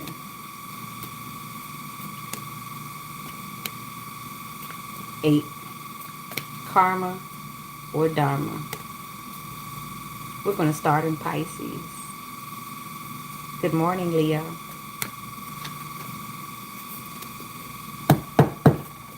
All right. Pisces it is. Ooh. All right. The Hierophant pops straight out. The Devil and the Queen of Swords. Okay. So we've got the Hierophant business. And, boy. Okay. The Hierophant. To make the mind obey you is a spiritual discipline. Maintaining tradition and developing spiritual discipline. Knowing when to hold them and knowing when to fold. Trying to conform and overcoming ignorance. Somebody's trying to realize and come to fruition and realize and wrap their heads around this is what's reality, okay? I know you tell yourself things to basically, you tell yourself mantras. You feel as though if you repeat it long enough, if you say it, you think it, you visualize it, you can make it happen. That's projection. But when your projections don't work and you keep going at it, it becomes maniacal. You become manic, okay? Because your mind is trying to bend around something that's not really a reality. So you're trying to bend reality with your mind. And in that process, you could possibly break something in your mind trying to focus on something so hard that you bring it into reality, but not really making the real authentic moves it takes to actually make these things happen. So sometimes when you depend on your devices so much that you're trying to take a truth and turn it into, and you're trying to take a lie and turn it into a truth, that can be very precarious and that can end you up in somebody's medical ward, okay? So be careful of trying to force a result that isn't really there, okay? All right, so somebody's very obsessed, all right? Very, very, I'm glad that's not on there. Somebody's very, very obsessed. You know, the Devil card is, do not get carried away with material pleasures. These timely pleasures can make you feel powerless and entrap you in profound loss and depression, especially if they get snatched away from you. That's basically like letting you experience it, putting it in your hands, making you feel that it's yours, and then snatching you away, and then that feeling of loss and abandonment because you no longer have it, okay? And that's exactly what someone is setting themselves up for. When you focus on something that's not a reality in your mind so much, it almost feels as though you have it, you've achieved it. But be careful of celebrating too quick, because you can fall flat on your face when the truth does bust your bubble. So it's very important for you to not live inside of a lie. Exist inside of a lie, repeat a lie to the point where you start feeling as though it is reality. Because when the truth does hit, it can take you into the sunken place, okay? And this represents the card of the truth. The truth is always waiting around one's corner, okay? So you be careful of handling those lies too gently. Okay, so we've got the 5 and the 15, which is 20. It's starting to bring back balance. The truth has now come to set someone free. This is a Pisces reading. We have Taurus and Capricorn. Somebody was very, very stubborn, but the truth is here and it's in the way, and it's come to shut that down, okay? So this is Pisces, Taurus, Capricorn, water and air. Definitely feelings and communication. Yeah, the truth has come to set someone free. Find balance, because the number is 20. Find balance. These are the cards. These are the numbers. 5, 15. That's a 20. That's a 2. That's equal balance. Balancing out these things. The truth will balance out the lie. Good morning, good morning, good morning. Hopefully you did get a chance to hear the message. If you've just come in, take a gander over their buttons and like, share, and subscribe. Get us into the algorithm so that some people can hear the truth, so that they don't have to live a lie or live the lie in your way. All right. 4 of Wands, King of Wands, 6 of Swords. We've got 10 in total. 4 of Wands, somebody is standing on business as they build a strong foundation, one that does not shift as people as people change. We have 28 phases of the moon. You don't need your foundation changing 28 times a month, because that's no foundation at all. That's likened to a houseboat. Someone's going to get seasick, okay? That ebb and the flow thing does not work when it comes to your foundation. You need to be stable, unmoving when it comes to your foundation. That's authenticity, in case anyone needs to know that. And then we've got the King of Wands here. The King of Wands saying, the King of Wands is here to say your life has and will take you to what you have always wanted to change. We've got air and fire. Sorry, you didn't see that. That's the white in the screen. Having vision, being daring. Need to listen more. Having unrealistic expectations. Okay, so, and the King of Wands in the upright is having vision and being daring. So someone's going to take a chance, especially with their having their authenticity in place, having their foundation in place. They're going to have to take a chance to go to the calmer waters. If things aren't working where you are, you have to bet on yourself, and you have to set sail, and you have to go. It's okay if people don't accept your truth. You have to take your truth where your truth will be accepted. Because how dare you try to live a lie to make someone else comfortable? That's too much conforming. That's abandoning yourself. Allowing someone else's lie to quench your truth. That'll never be. You're self-sabotaging. You're self-abandoning. Why would you abandon yourself where man on this earth is so readily to abandon you? I'd rather the man abandon me than me abandon myself. Who's going to be there for me? Myself. So sometimes you have to bet on yourself and sail to calmer waters. No matter what anybody says, however they come out of a bag, how much they get upset. Well, if they appreciated you and they loved you, calmer waters would be something that they would want for you. So that in truth would be the proof in the pudding. If someone gets upset at you for doing what's best for you, then they're not for you at all.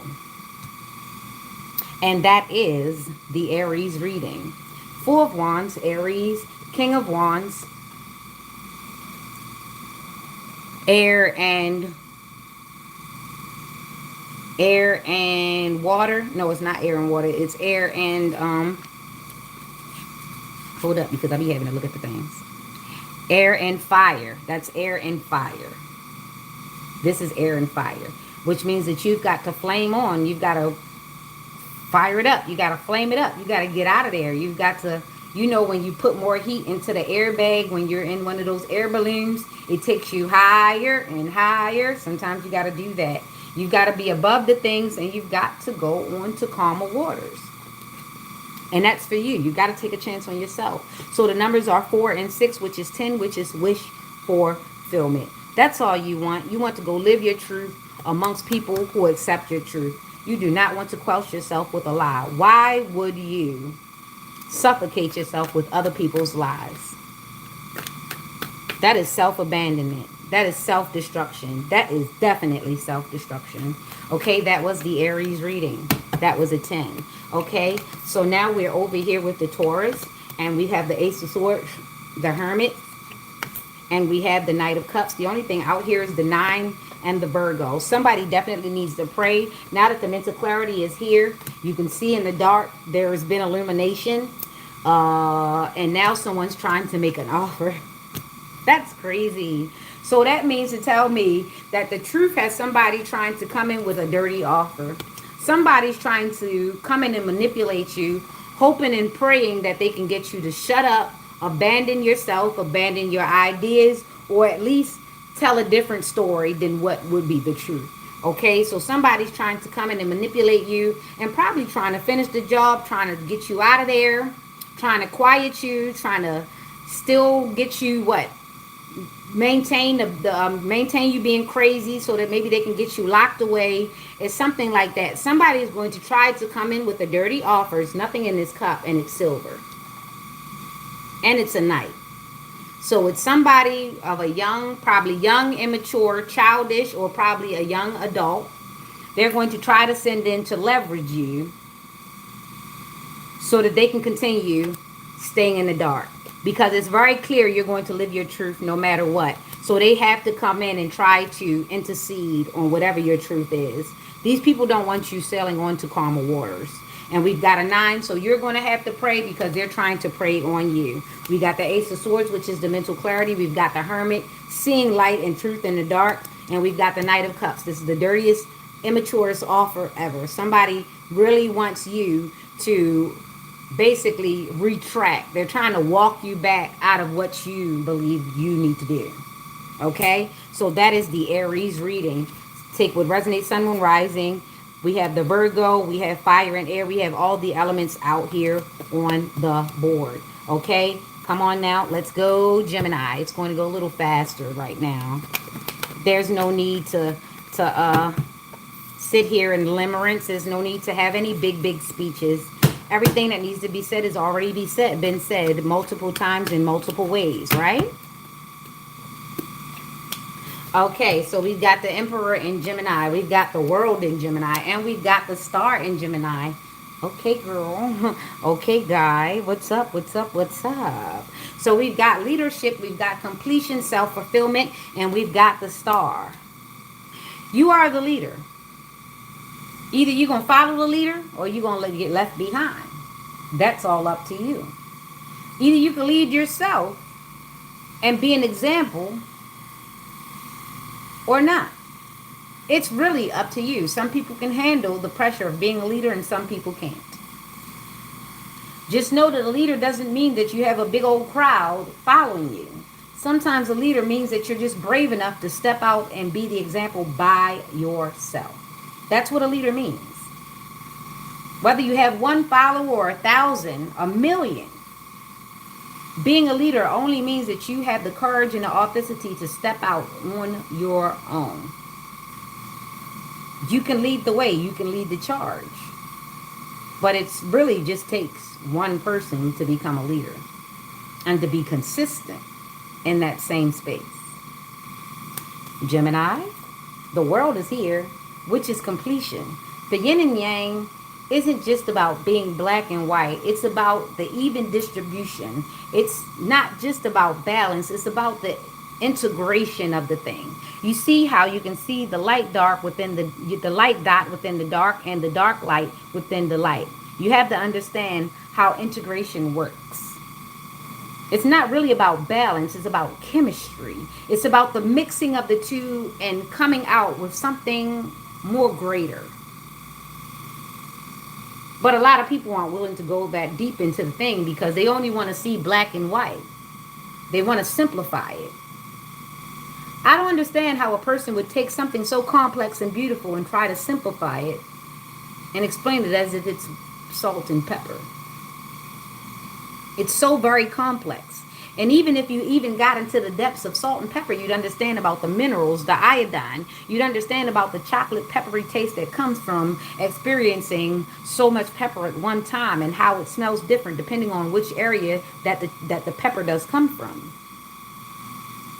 But you only want to explain it as salt and pepper. So be careful with trying to oversimplify things in the world. We have a complex world for a reason. This is fulfillment. This is completion. This is you understanding the intricate details of what it takes to live your life. And knowing that things are not always black and white. Sometimes right is not wrong and wrong is not right. It really, really depends. But we do know that good is good and bad is bad. And that's also what you have to know. Even with the complexities, you still have to be able to see the bare truth. And this is completion. Not saying that you're not going to keep learning, but this is the completion of a cycle. You are the star. You have influence, you have light, and you know when one needs to be muted and the other needs to be brought forth. You also know when you need to put both down. You have an understanding of such things. This is why you are the star. You have the star power. Star does not always mean that you are famous. It just means that people know enough to look in your direction when it comes to finding direction. You're sort of like a landmark in people's travel and journey. Some people use you as a bar, as a standard. Some people say, okay, well, if I didn't get past them yet, then I know I need to keep going. I know that if I'm not front them yet, that I know I need to keep digging. Some people see it and say, you know what, that's not for me. They can go on. But that's the importance and the most important part of yourself, being able to identify yourself in the ways in which you show up in the world. And not really being so harped up on comparison, but just being able to look at people as either inspiration or landmark, or seeing them as for what they are without making it so detrimental to your existence. Because that's what some people are doing. They're bringing you into a battle that you never asked to be into. Maybe they're battling with self-actualization. Maybe they're battling with finding out what their purpose is. But when people start to look too closely onto you to determine what they are, that becomes a little shaky. So be careful of being overly invested in someone else's presence in comparison to yours, because comparison can definitely be the thief of all joy. So Gemini, you are a leader and you make a lot of people want to do exactly as you do, but you have to be careful with that. And remember to stay in authenticity, because there are people watching you. You maybe didn't want to be a role model, but you became a role model nonetheless. Whether it's a bad one or a good one, someone's watching. So you be easy, because the truth will always set you free. That was your Gemini reading. We have 4 plus 21. That's 25 plus 17. 25 plus 17. Let's write it down, because I don't want to guess.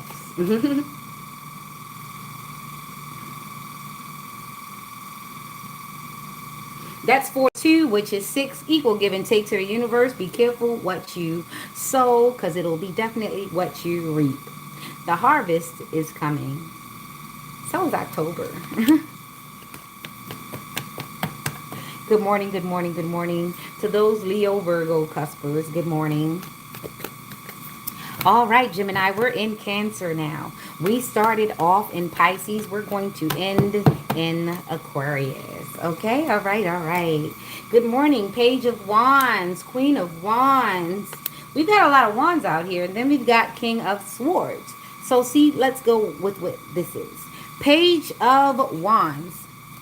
Good morning, good morning, good morning today. It's Friday. Make sure you do something good for yourself.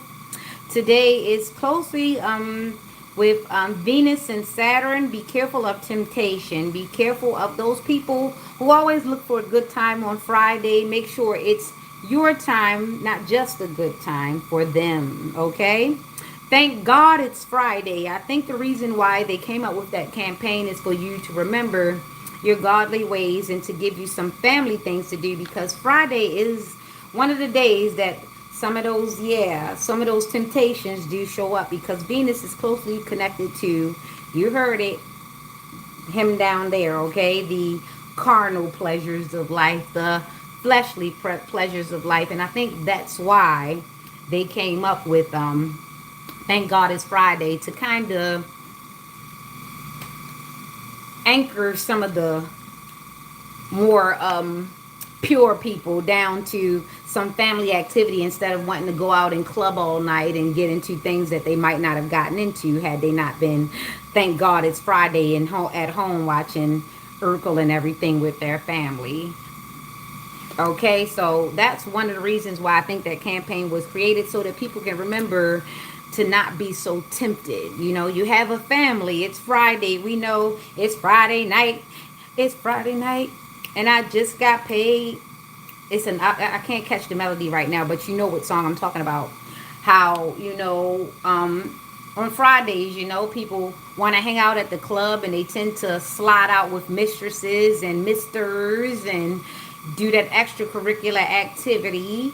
You know what I'm saying? The old heads that like to pay the bills at the house, but they like their little cup of sin on the weekend. And you understand, this is why they came up with that campaign, so that people who actually do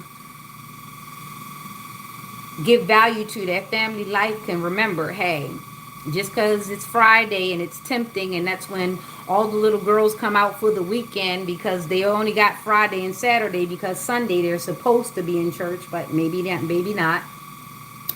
So it basically was trying to even out the things so that the people who really valued family could stay in and the people who could care less threw caution to the wind, okay?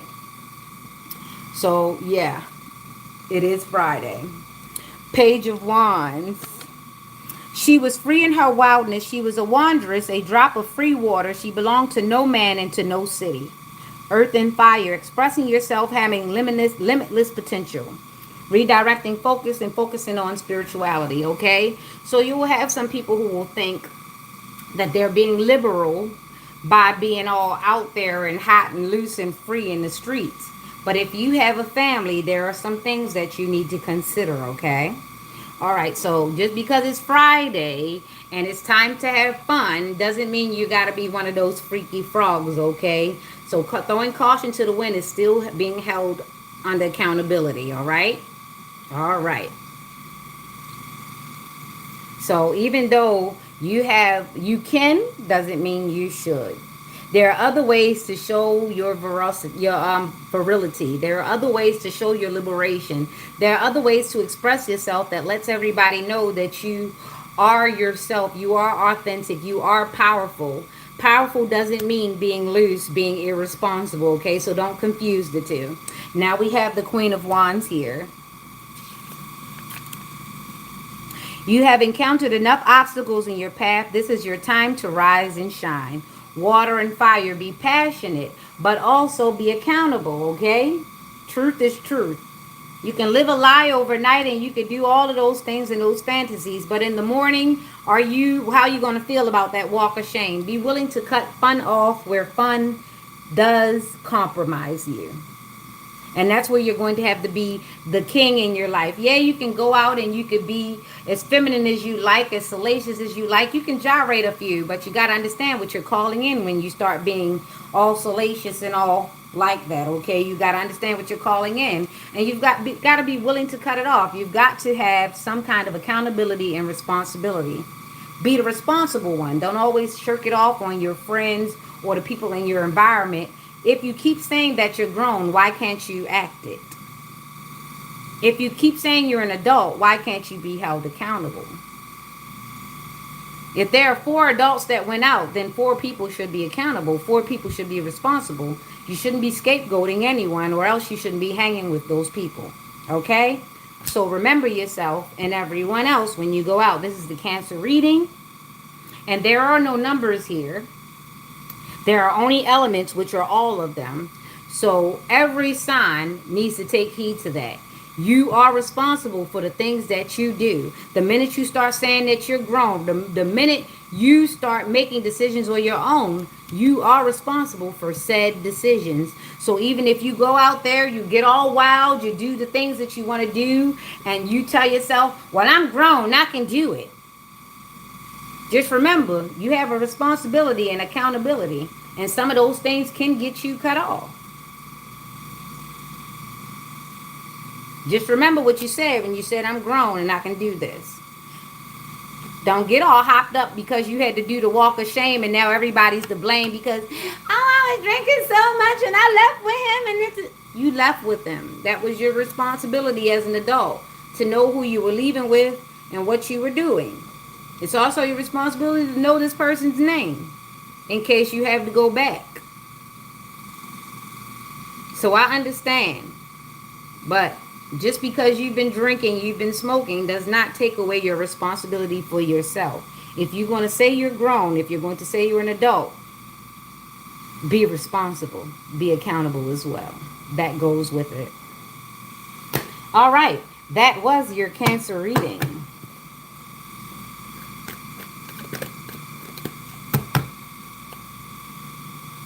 All right, let's go, Leo. Let's go, Leo.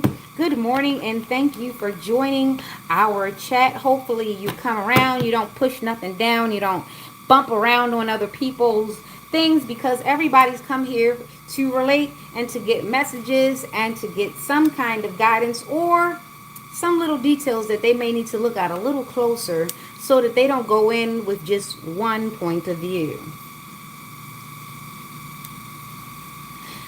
3 of Wands, 21 world. 3 of Wands, 17 star, 21 world.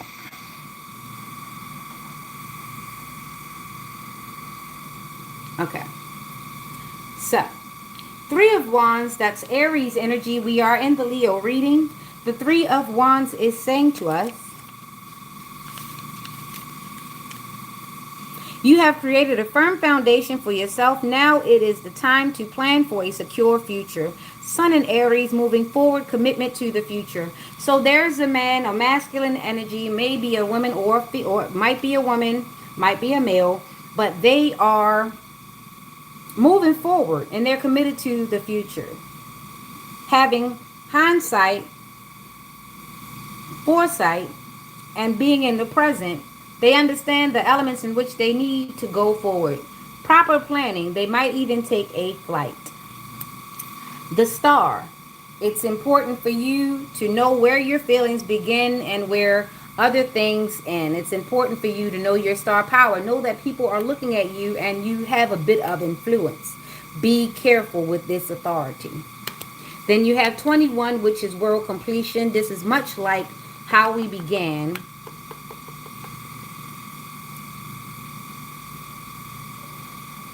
It wasn't Pisces. I think it was Taurus that this was like. So yeah, the world is completion.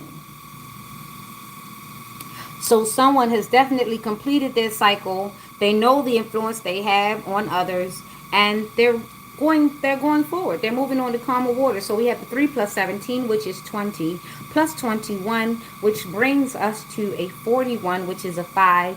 So there will be unexpected changes as this person goes along their life. It looks like you're going to have to depend on yourself, and it looks like they're going to be gone, so they won't no longer be an excuse for anyone to act any which way. You're going to have to lean on your own understanding and your own deeds, because this person is no longer going to be your scapegoat. They're going off to calmer waters. How can they ruin your life and they're not even in it? There are some people that are going to claw at your presence even as you leave. They're going to try to remain detached to you, even though they are kind of the reason why you had to relocate. They're going to tell all sorts of different stories about you, and you're going to have to be okay with being the villain in people's story, okay? So, even as the star and even as an influence, when people come to ask you the truth, be prepared to tell them the truth. You don't have to tell everybody everything. You don't have to go into details. But truth is part of your authenticity, even if they become a villain in the long run, because they were okay making you a villain when it suited them. So they're going to have to be okay with what comes out when it comes to you. So there's a magician in the reverse when it comes to Virgo. And then we have the Three of Swords, and then we have the Four of Pentacles. The magician in reverse says that somebody's manifesting upside down. Their manifestation has backfired. They didn't get what they really wanted. It's upside down. It's not working. So they're heartbroken over the fact that these are not the things that they're going to be able to preserve. They don't like that things didn't go their way. Three swords, the power of three. And then we've got the Four of Pentacles. They tried to be stingy. They tried to hoard. They tried to financially manipulate you with gluttony, greed, that sort of thing. They tried it and it didn't work. And now they're upset because whatever they tried to manifest isn't there. So there's a 1, a 3, and a 4, which turns into 8, which is the wrong side of Dharma, which is karma. Someone is getting karma. Someone is receiving a backfire on their manifestations. Whatever they were trying to bring to fruition has definitely hurt their heart.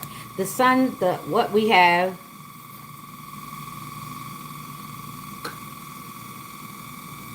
Hold up, I want to see exactly what this thing is.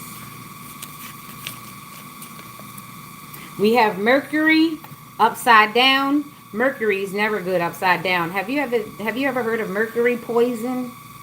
That happens when we used to use old thermometers. But if you eat a certain kind of fish, like tilapia, certain fishes that do absorb certain types of metals while they're in the water, especially when they're close to wastewater, like tilapia is. If you eat any fish coming out of the Chop Tank River, I suggest you get some panels. But yeah, they carry a lot of mercury.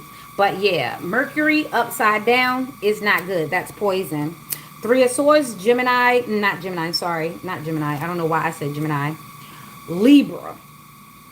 Saturn, Libra. We're still in Saturn retrograde, Libra. They're feeling it. They're feeling it, and it's being amplified during this time because of the retrograde.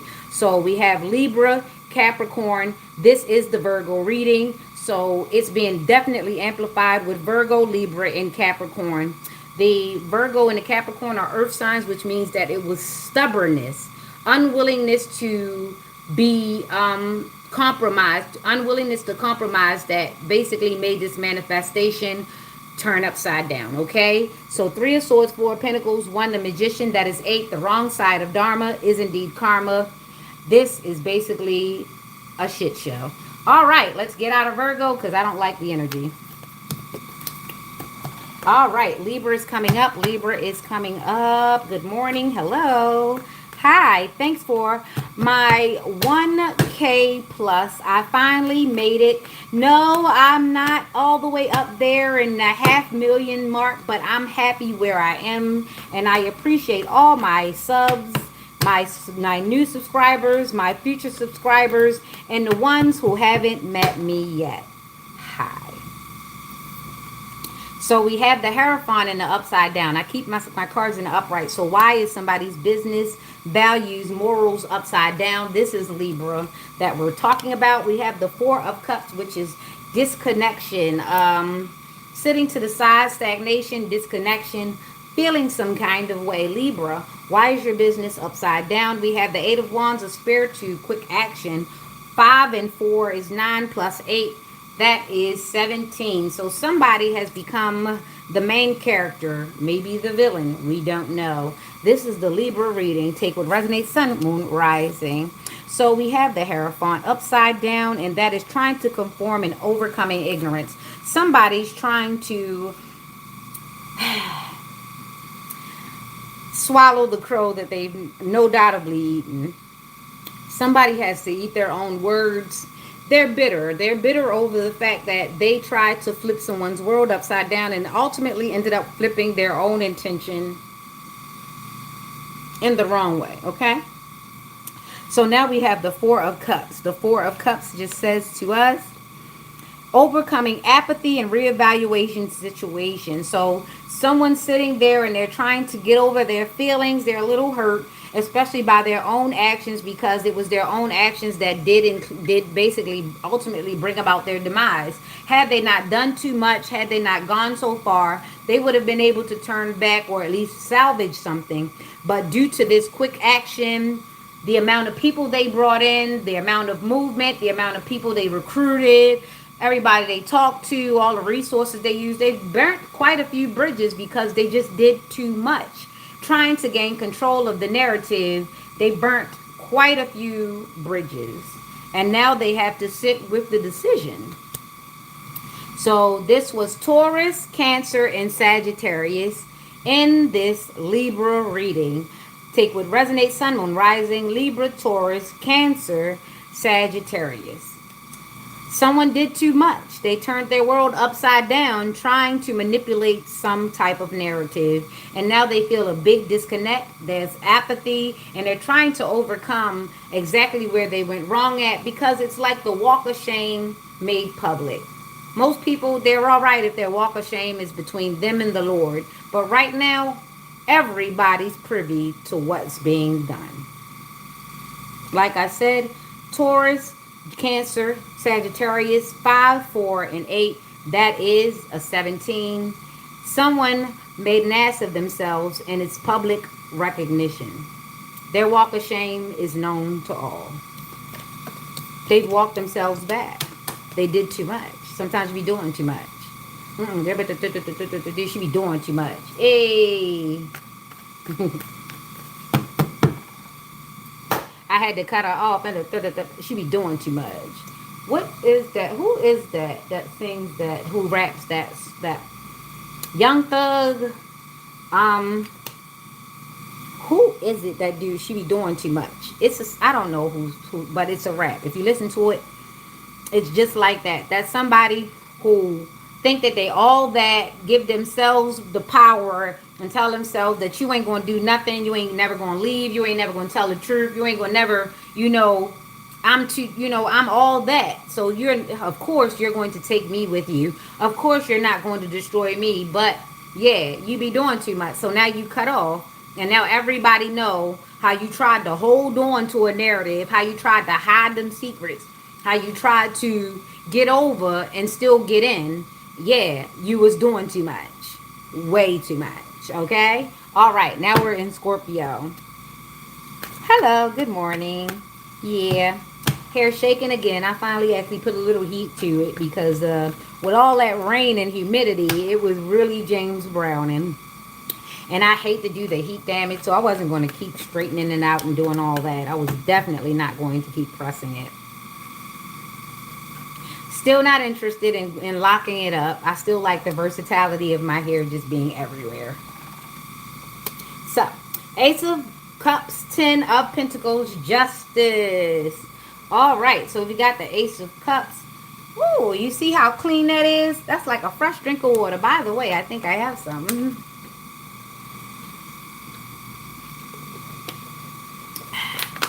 Yeah, I got tea, but I always get my water. Because you have to stay hydrated during these thirsty times. You never know who's trying to get energy from you and trying to siphon you dry.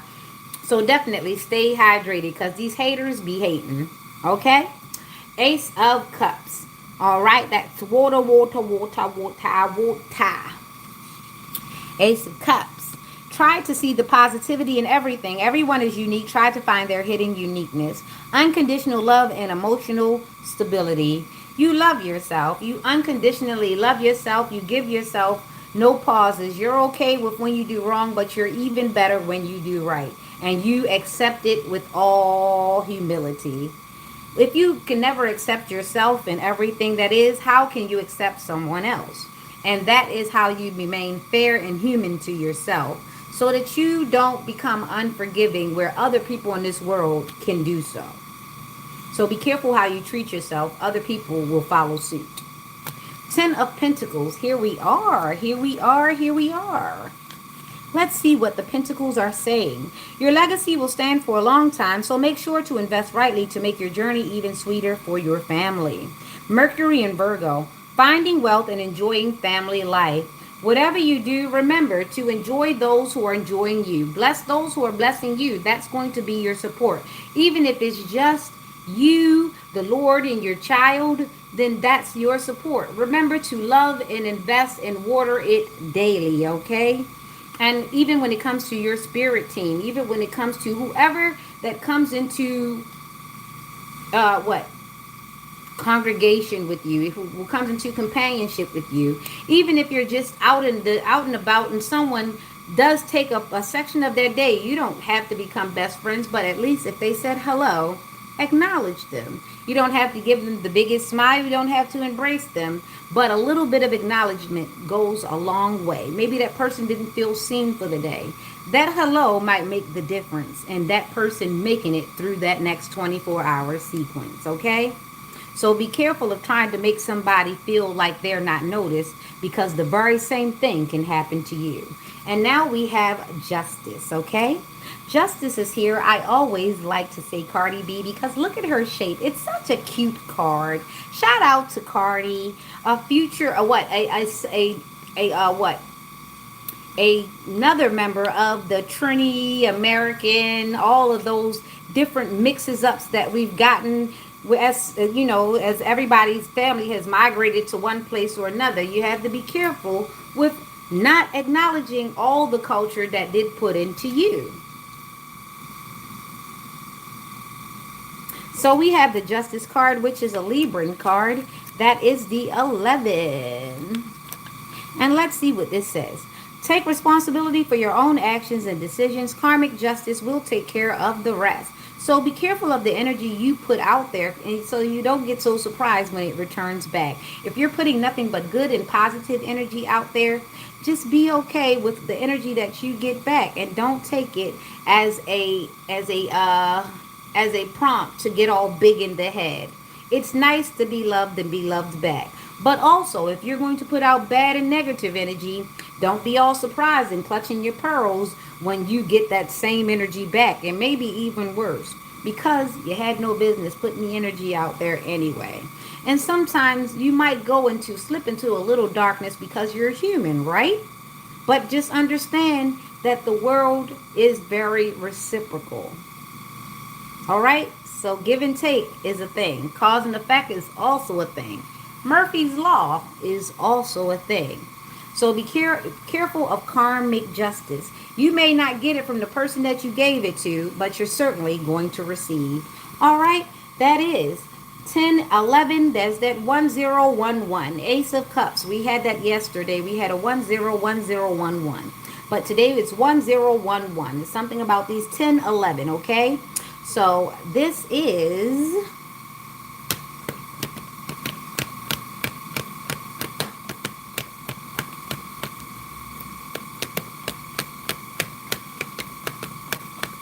mm,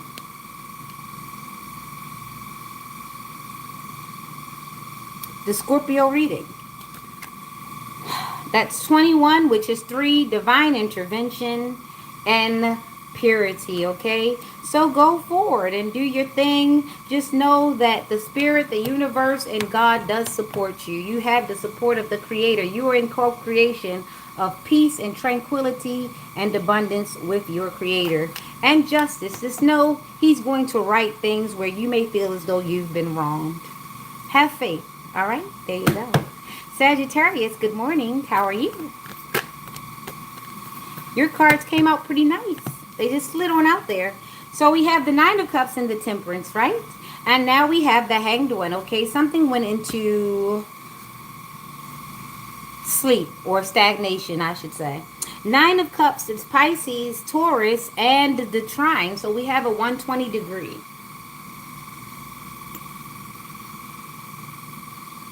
Nine of Cups. Let's see what that's about. Nine of Cups says, follow your intuition to unravel the best choices for you and reap satisfaction. That's Jupiter in Pisces. Feeling satisfaction, gaining recognition. So someone is definitely gaining momentum.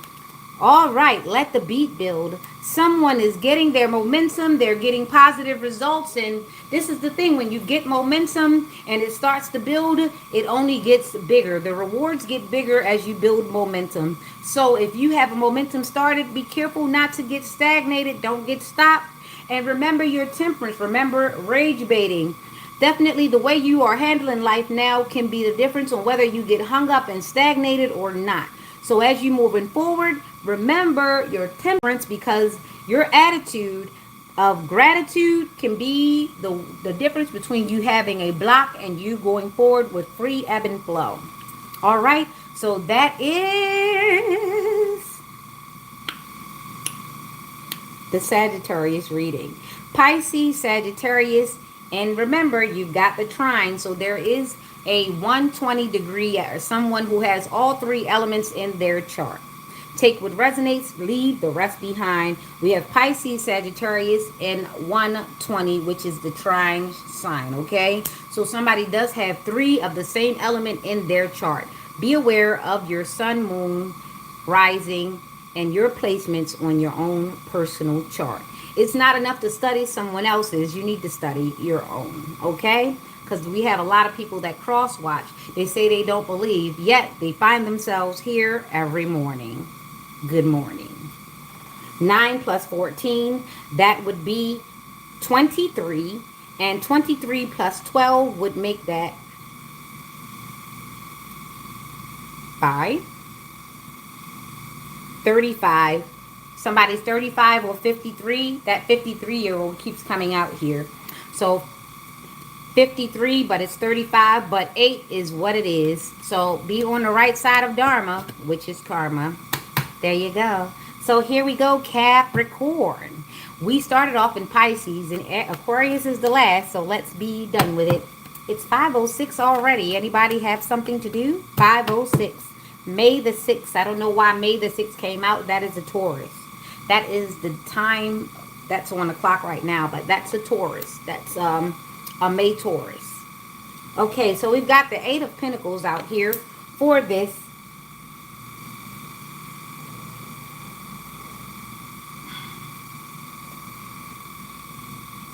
Capricorn reading. We've got Virgo in Aquarius, and we've got King of Wands. So we've got an Ace of Pentacles. We've got the Virgo Ace of Pentacles Six of Swords, Aquarius, and King of Wands. Let's see what the Eight of Pentacles is saying here to us this morning. Hi.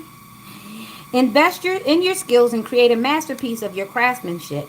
There are a lot of things waiting for you to notice and address. Sun and Virgo, building your skills and setting goals. Be careful of skipping steps as you master, because there will be things that you need to take on to the next level. So remember, when you're building your skills, set your goals so that you don't get stagnated and stuck on one thing or the other, but do pay attention to details. Mastering is a great thing to do when it comes to your skills and your craftsmanship. If you are the pro, then nobody can come in and give you the wrong information. Now we have the Six of Swords, which is Aquarius.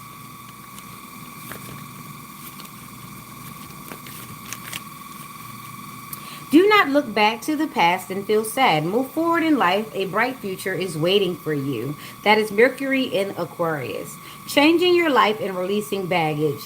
Now that you've definitely mastered yourself and your craftsmanship, this is no doubtably going to be your ticket to calmer waters. Whatever you have mastered, this is going to be actually your vehicle to move on. You're going to be using this skill, your craftsmanship, to build whatever boat, whatever plane, whatever car that you're going to get, and you're going to move on. Float, float on, float on, float on. Yeah, that's when they go into the zodiacs. His name is Larry, and he's an Aquarius. Aquarius is next. I love some of that old school music because not only is it nostalgic, it's riding music. It's something to ride into the future with, knowing that you are beyond time. Music is so transitional. It's so so transformative. You can transmute a lot of energy when it comes to music, depending on the lyrics that you latch on to. Float On is a good song. So is Zoom. It's about dreams and aspirations, and about not just giving up. Even when you don't get the love that you think you want, you can't give up your dreams and aspirations. Keep pushing. Keep floating. Now you got the King of Wands sitting here in all his fiery ambition. Take what resonates. Leave the rest behind. Male or female with the King of Wands, this is the Capricorn reading. We haven't hit Aquarius quite yet, but we're getting over there. I want to talk about the King of Wands right now. He's air and fire, and you know what air does to fire. It stokes those flames. So you've got momentum. You're building up. Fire and desire. Rick James and Tina Marie, shout out to them. They were inspiration, you know. They were such a toxic they were toxic thing, boyfriend and girlfriend. But there are surely examples of what not to be once you reach where you'd like to be, okay? All right. Go on and be great. The chameleon right here says that change can happen in any way, in any position, okay? All right. Be sure to go forward. We have the 8 and the 6, which is 14, which is temperance. I told you it's going to be the way in which you handle things and your attitude that's going to get you so much gratitude. Go forward, Capricorn, and be great. Capricorn, Virgo, and Aquarius. Take what resonates. Leave the rest behind. Okay. Now we've got Aquarius. Hello. We're floating, right? Aquarius is the water bearer. How good it is. How sweet it is to be loved by you. Ooh, how sweet it is to be loved by you. Somebody needs to sing that in the mirror. Don't you love yourself? Don't you love to be loved? Love is a good thing if you make it that way. Love has hurt, love has cut, love has healed. Love has moved some things around. Love can move mountains, you know. The mountain that might be in your heart, That old ice glacier that you've let lodge there because someone hurt you at a time or two. Let's melt that with a bit of heat today. Yes, today. So lovely. I'm feeling a bit of encouragement today. It's Aquarius. Two High Priestess, Nine of Cups, and the Two of Wands. I have 292, 292. February 92, somebody's 29, something like that. Someone has a 92-year-old in their family that they need to go and talk to. They need to ask some important questions. There's something magical in your family that you haven't quite discovered. If there is somebody in their 90s in your family, you need to go and talk to them. If there's somebody that was born in 92, you need to go and talk to them. It's something important about 29 and 92. Be it a year, be it an age, there needs to be a talk. Something about February, something about September the 2nd, September the 22nd, something about a Virgo. High Priestess, how are you? It's Aquarius. This is Aquarius reading. And you're the High Priestess, which is 2. Let's read what the High Priestess entails. Unleash the power of your subconscious mind. Follow your intuition to unlock greater possibilities. Sometimes you get little gentle hints, but if you don't go and you don't go and think about them or research them or even consider them, you may have missed an opportunity. And that's why a lot of us miss opportunities, because we don't take those gentle hints and actually at least inquire about them. Now we have the Nine of Cups. The Nine of Cups is follow your intuition to unravel the best choices for you and reap satisfaction. Again, this is almost the same as the High Priestess. You need to take your opportunities just as serious as your opportunities do take you. And God is so good. I was looking at something else. But yes, feeling satisfaction and gaining recognition. Now that you now recognize yourself and you're able to guide yourself on all those gentle nudges, build the momentum, keep going forward. You're going the right way. The synchronicities are there. Keep planning, keep preparing, and keep your oversight. Keep taking your eyes away from it so close and take yourself away from it so you can get the real goose in the gander. And don't always depend on everybody else's point of view, because they might not see exactly what you're seeing. So trust yourself going forward. Sure, you can take the opinions in others, but remember to always consider yourself the most expert of your own life. And that is 2 plus 9, which is 11, plus 2, which is 13. A death and transformation. So someone is shedding their old skin and becoming somewhat of a phoenix to their life. Out of the fire and ashes, yet they soar again. All right. The attitude is gratitude. For the longitude and the latitude, that's where we'll find us. Go ahead, Aquarius. I like that. I like that a lot. So here we are back again at the Pisces. Again, my friend. That was our start and Aquarius was our finish. I'm glad to have spent this time with you. We are on to 22. Peace out.